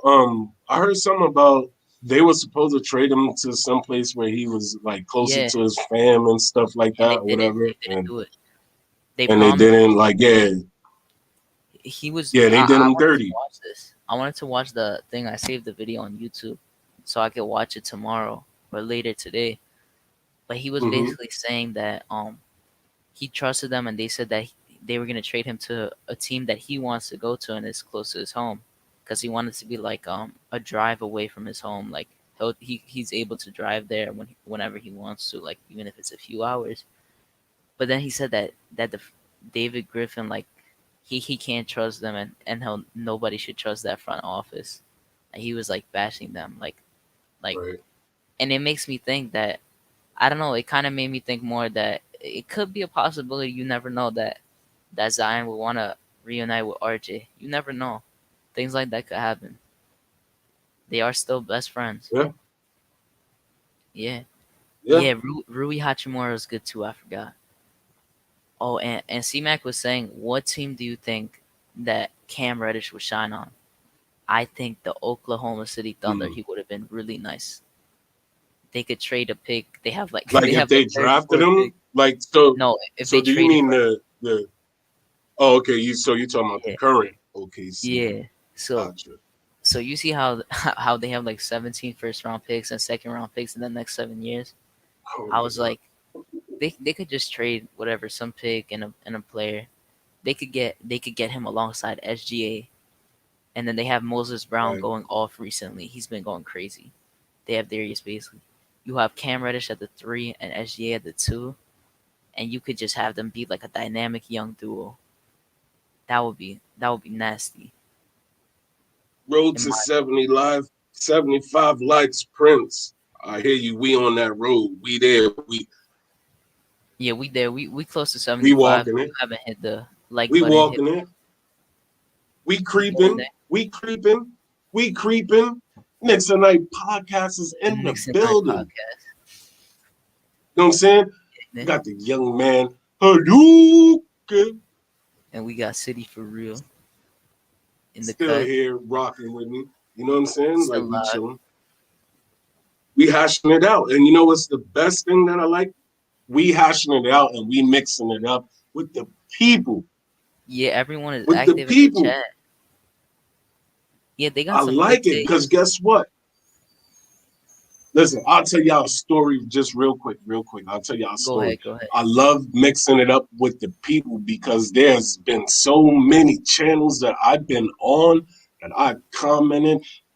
I've put my 2 cents in, Facts. and nobody has never said Nobody cares. nothing to me. So Exactly. when I exactly. So when I address y'all, I am doing it because I'm doing it from the heart because I know what it feels like to be a person that's down there in the comments and don't nobody say nothing to you or whatever Or the case acknowledge might you. be. So like, you know what I'm saying? Like, you know what I mean? So as of right now, chat family, my guys down there that's holding it down with us at the Knicks at Night podcast, I'm here with y'all and I'm rocking with y'all because I know what it's like not to have your voice heard. But guess what? Tonight's night and your voice is heard tonight. So let's go.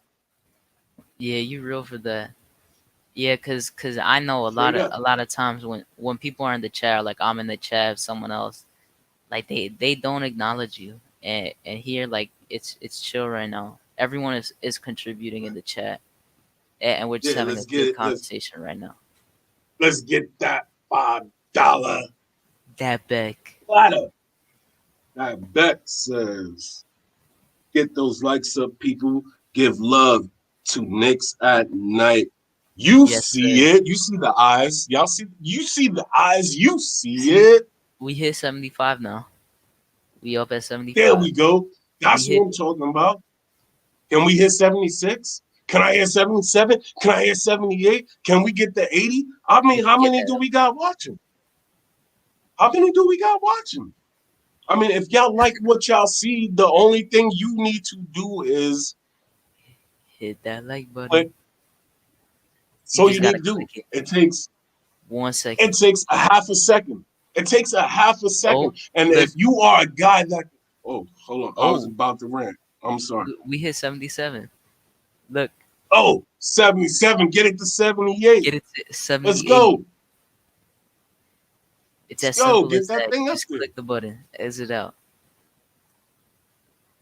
Come on, man. I was about. Ooh, You was about to go on a rant. we good.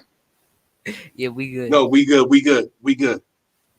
I use my little John, and when I come back, I'll say, "Turn down for what?"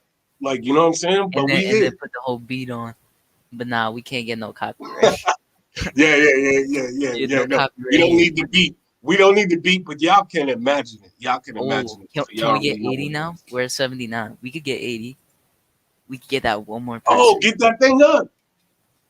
We could get Get one more. get that thing up to 80. C-Mac asked, do you think Mitchell Robinson will return as a Knick next season or he's gone? You could answer that. I'll answer it. I would say I really want him to return, but if they're gonna look at him some type of way because of his injury, and I don't, or is he a free agent next year or what? Like that's the one thing I don't know. Is But this is his third season, right? He's in next year. But I think if we don't offer okay, him a qualifying offer, I think he's an unrestricted. And if we do give a qualifying offer, I think he's a restricted free agent. I might have gotten it right. mixed out, So uh, vice versa. It's one of the two. I would say if they feel like they looking at him some type of way about getting these two injuries, like you know what I'm saying, Hmm. then I don't know. There might be some stuff. There might be some substance to that, but um, like I said, I hope he stays. Like you know what I'm saying. Yeah, Like I I'm a like big Mitch. fan of I, Mitchell I Robinson. I like what he brings to the table. Hmm. Like you know what I'm saying. He's our anchor on the defense. Although we got a second anchor, and y'all seen what Taj did tonight. Yeah, Okay, and y'all seen Nerlens what Noel. Taj did tonight. Like Oh, come on, and that block yes, was nasty, nasty. He's doing that at come 30. on. I think he's 36, right? He's nasty. That was nasty. Mm-hmm. So so you know when Taj hits the three, right? Yeah. Told me. I wanted to see him do that when he had that block. I wanted to see him go. Like, you know what Go I'm saying? crazy. Hold somebody. Yeah. That and then Noel blocked Cat too later on in the game. Mm-hmm. Yeah, Mm-hmm. I like all our centers have like I think are really stable in defense, but it's just they're just shorter than the usual center you would see on the other teams. Right. And that's the best part about having depth, right? And Yeah. we forget about what having depth Very true. means. Like, you know what I'm saying? Yeah, that's why you We need a forget third about string. it. In case someone gets injured, you need that third string. And I Yeah. want Mitchell Robinson here too. Like I consider him like I considered him untouchable before. I mean, I think they could trade him if it was a good package, but I think he's a really good player for this team. He's still young, and I think he could develop for much more than what his pick was, and he's shown us that so far. We That got depth, three I will teammates. say this. I will say this. If we get 100 likes tonight, if we get 100 likes tonight, as of right now, this morning, whatever you want to call it, I am telling you right now, y'all will see something that you never seen before. Y'all will see me on the Oh, KMD. oh, the crossover with more people. Yes. The full crossover. Yes, if we get this thing to 100 likes, y'all will see an appearance of me on the And KMD. yeah, How about that? Shout out Oh, to the Fleazy, KMD, by what the is way. good? yeah. Shout out to What's both, good? because a lot of people rock with the both of them. Both of them are nice in their way, in their own ways. Yeah, Yeah. man. No, I love the KMD. That's why I'm telling these people down here that are rocking with us that if they want to get these likes up to 100, I will be there one of these days on the KMD. I guarantee. It's all up to them now. Yeah, man. Yeah, man. I'm sad, bro. Yeah, I'm glad I'm talking now because I let it out. But bro, I was so pissed when we lost. Like I was dead mad. Like when City for Real was saying, "Nah, I'm not that mad because of the crossover." I was like, "Nah, bro, I'm pissed in my head.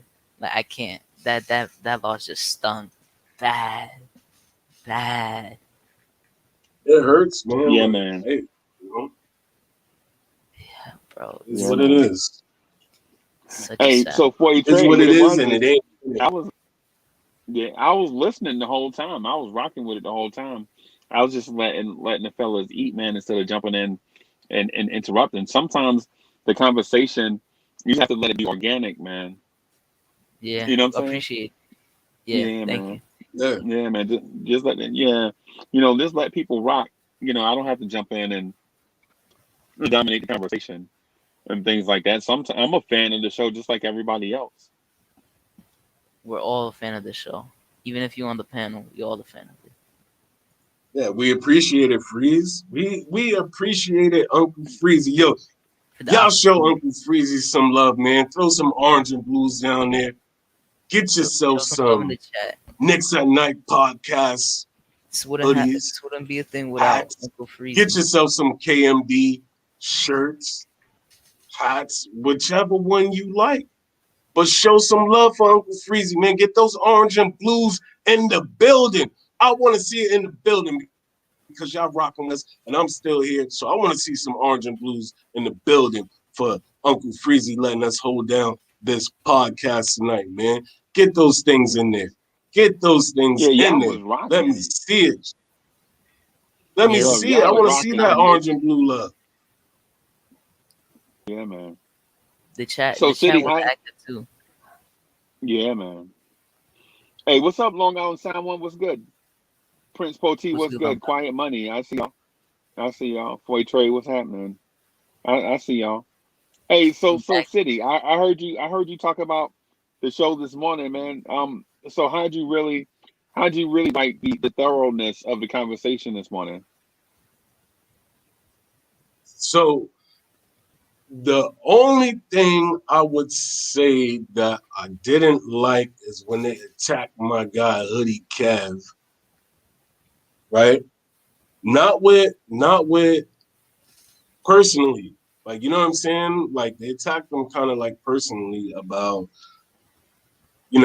him eating salads and whatever type of food, whatever. Like, you know what I'm saying?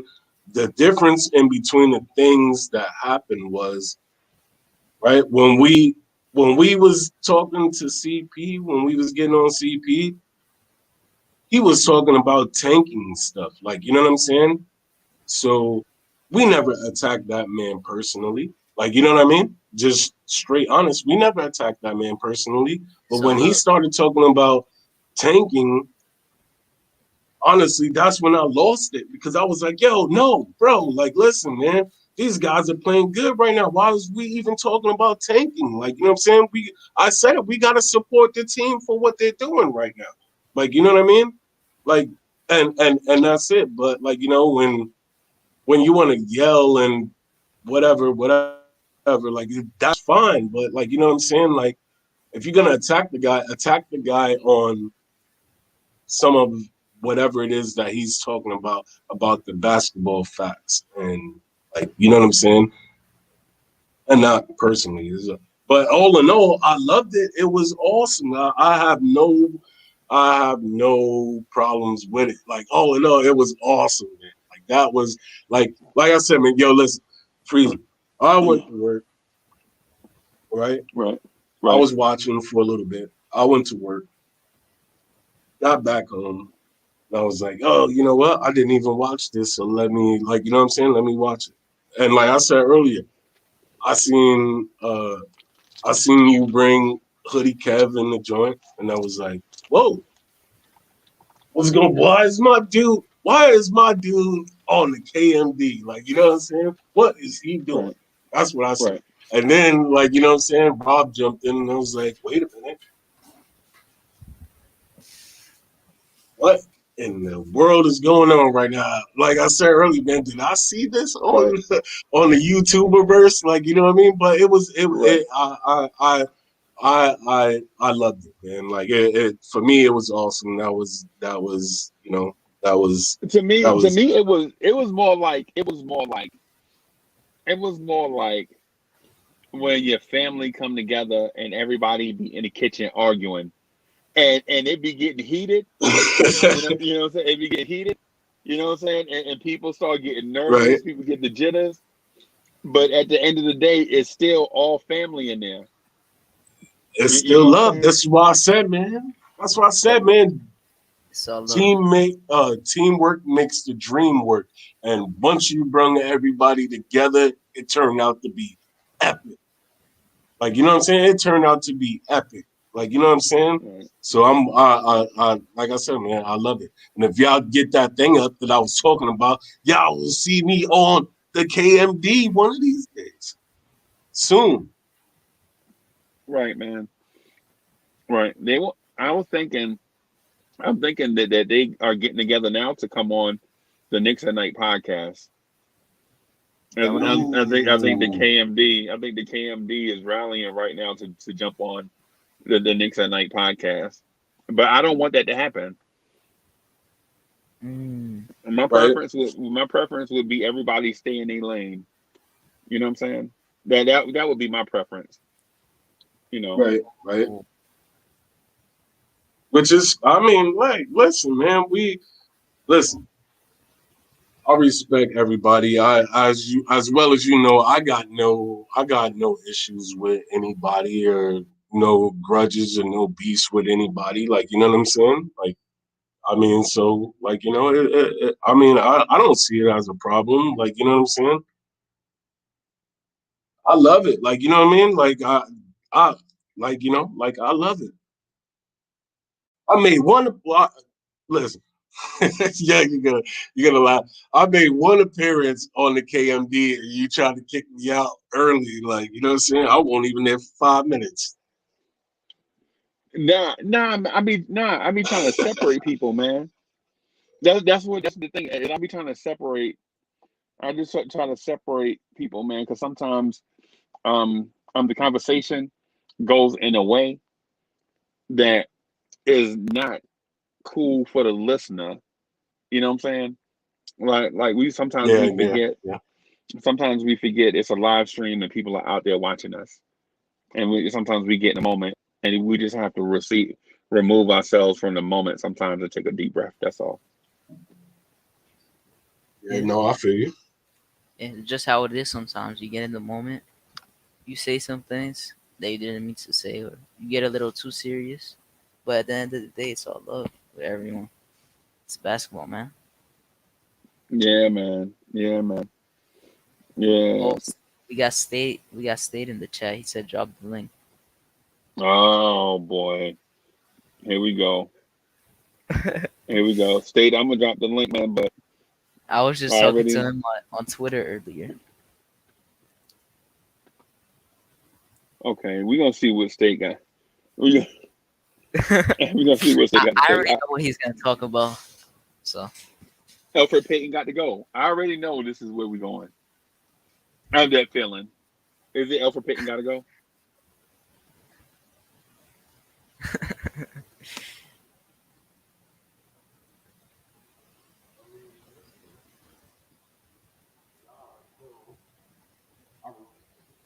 Yeah. So I have a.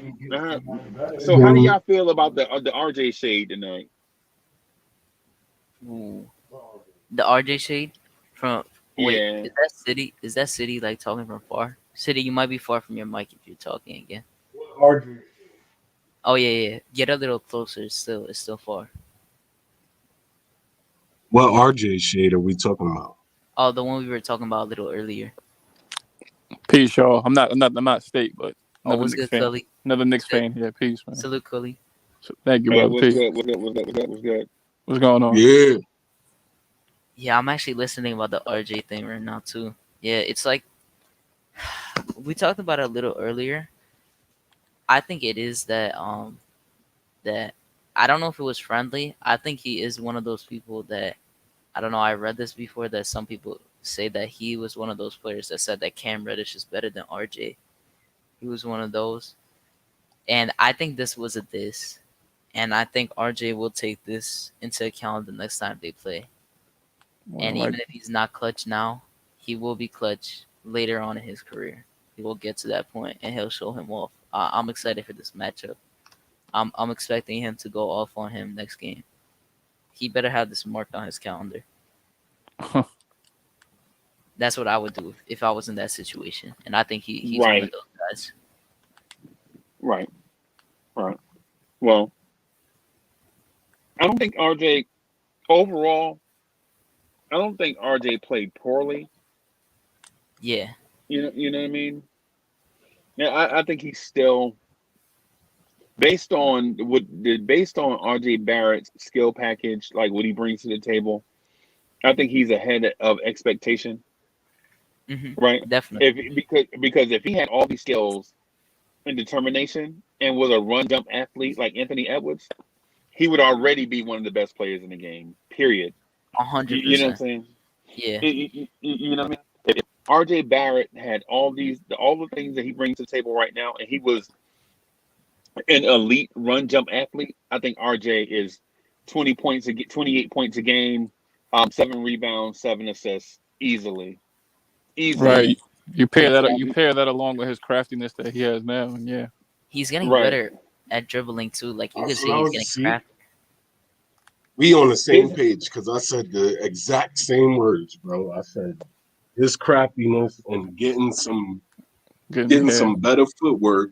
Oh man, yeah. Like I agree. I was listening when you guys said you want to see him create his own shot. Like if he creates his own shot and then It's done for the could league. do that and knock down like the three, he'll look a lot like I don't want to say who he'll look like, but I think you know where I'm going. Like Yeah, he's a I lefty, you know what I mean, crafty, just James Harden is. yeah. I Like think if he yeah, starts, yeah, like if he can start doing that and getting some separation to make up for like he doesn't have the most athleticism, but if he could do like use skill and start doing that to get separation to the three, he'll look real good. Like yeah, point all percentage right, will go up a yo, lot more. Yeah. exactly. let me say this real quick, real quick. I have to say this, and I'm not trying to throw no shade, but my daughter, go to bed. You should not still be up right now. I understand the spring break, but go to bed. Yo, go to bed. All right, get some sleep, man. But I love you, and I thank you for being here and watching. Supporting your Respect dad. it. I love you. You know what I'm saying? You supporting your dad. I love you always.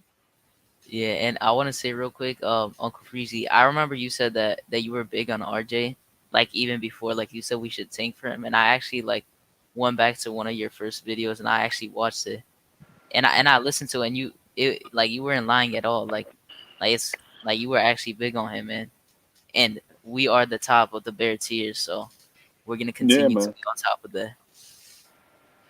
Yo, Yeah, what's good, Steve?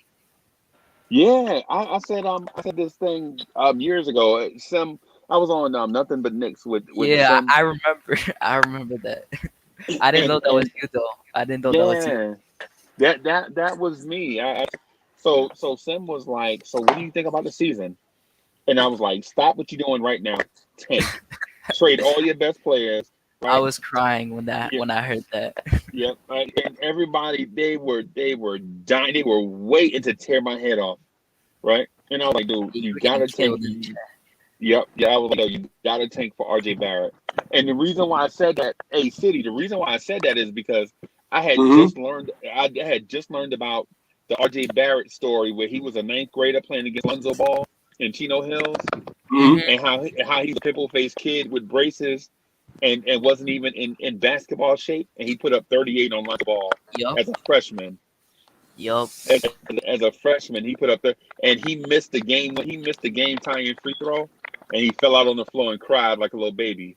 And his pops was like, his mama wanted to run out there on the court and get him, and his pops was holding his mom back, like let him fight through it, let him fight through it. You know what I'm saying?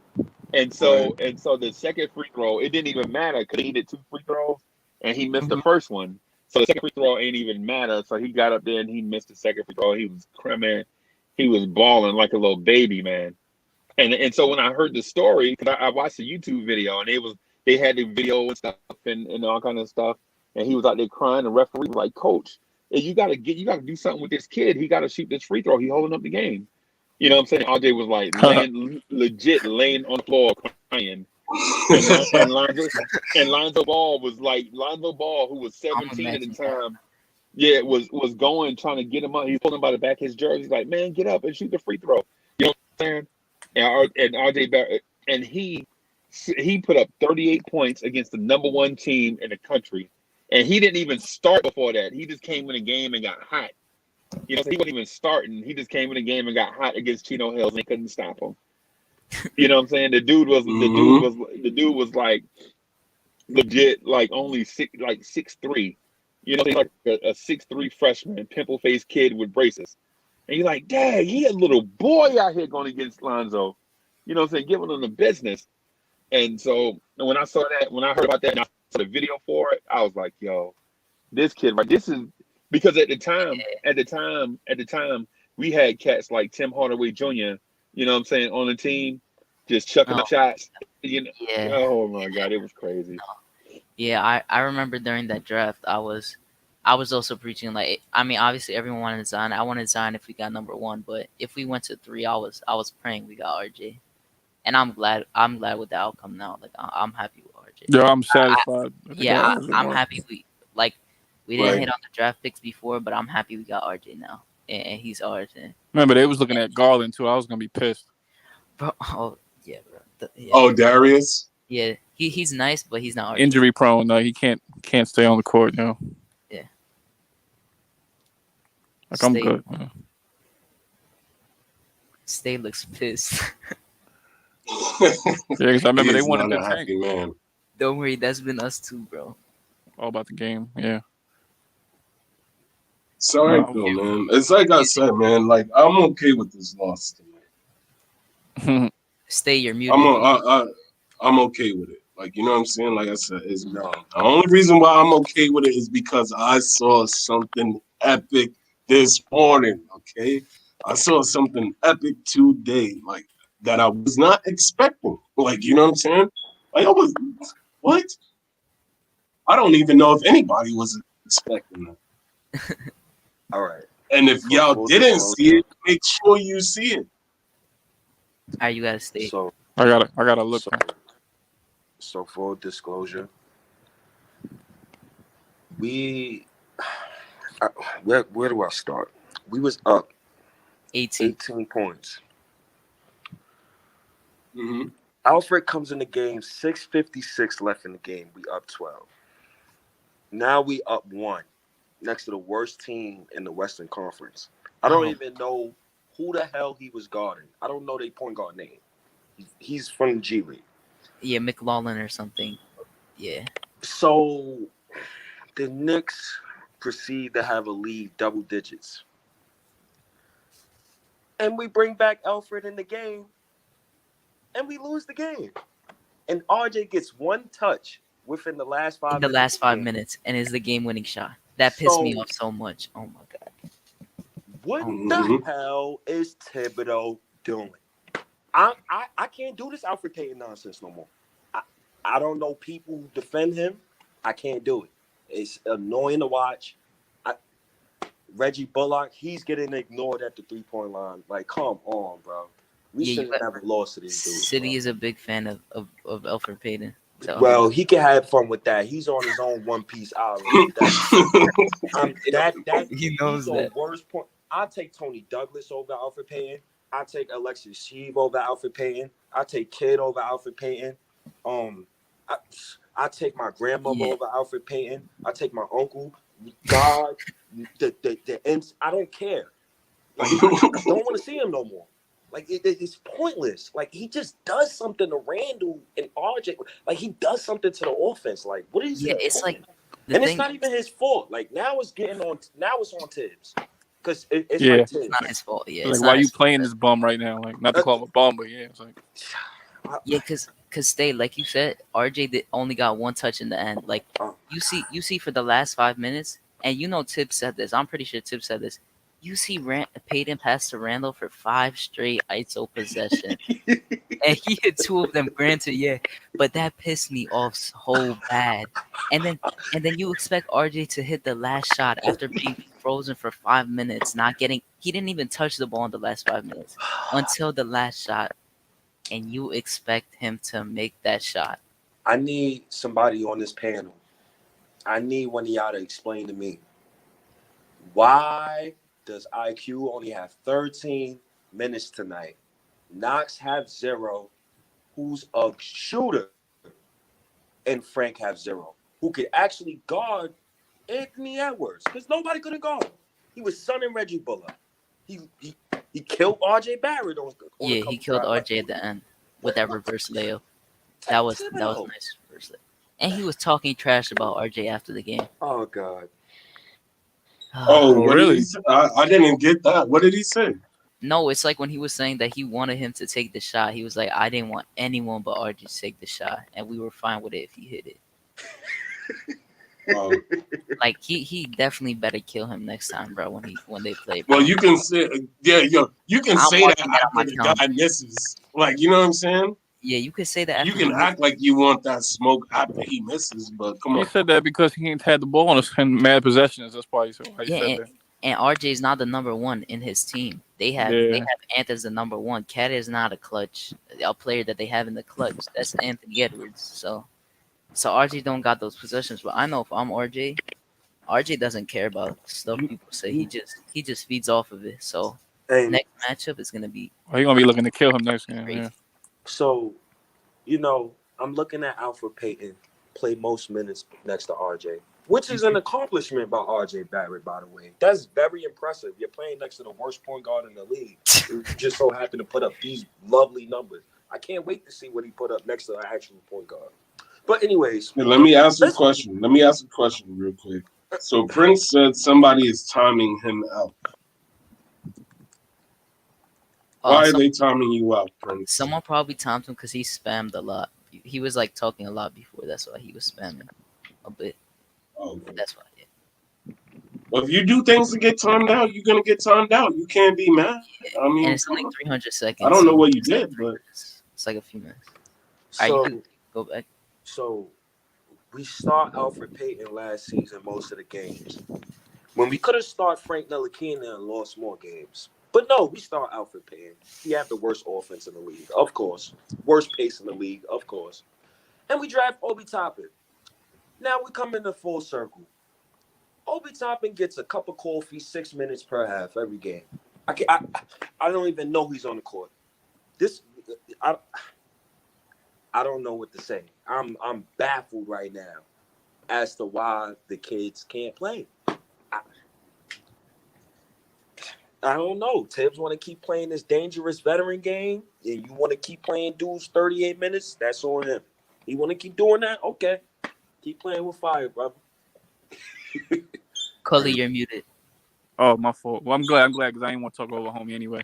Now I was saying yeah, it's kind of sickening at this point to watch it, but it's like the young guys we have. It's like, to be real, they just like they suck. Like, you know what I mean? So it's like it's like you look at the bench and you see them as guys. Like you look for guys that can help you. You look at the bench, you see them. It's like, that's. I mean, well, he's known for that. He has that history too. But it's like we unfortunate. Mm-hmm. We lack the talent. We lack the talent from the young guys. Like, well, not from all of them, but those three, like Frank, Obi, Knox. I mean, we want to root for them, but it's like we lack the talent from them. They were supposed to pan out. At least two of them was supposed to pan out this year. You know what I mean? Frank and Knox supposed to pan out eventually. Like, yeah, like other teams, they're rookies. They pan out. Like whether it's year 2, year 3.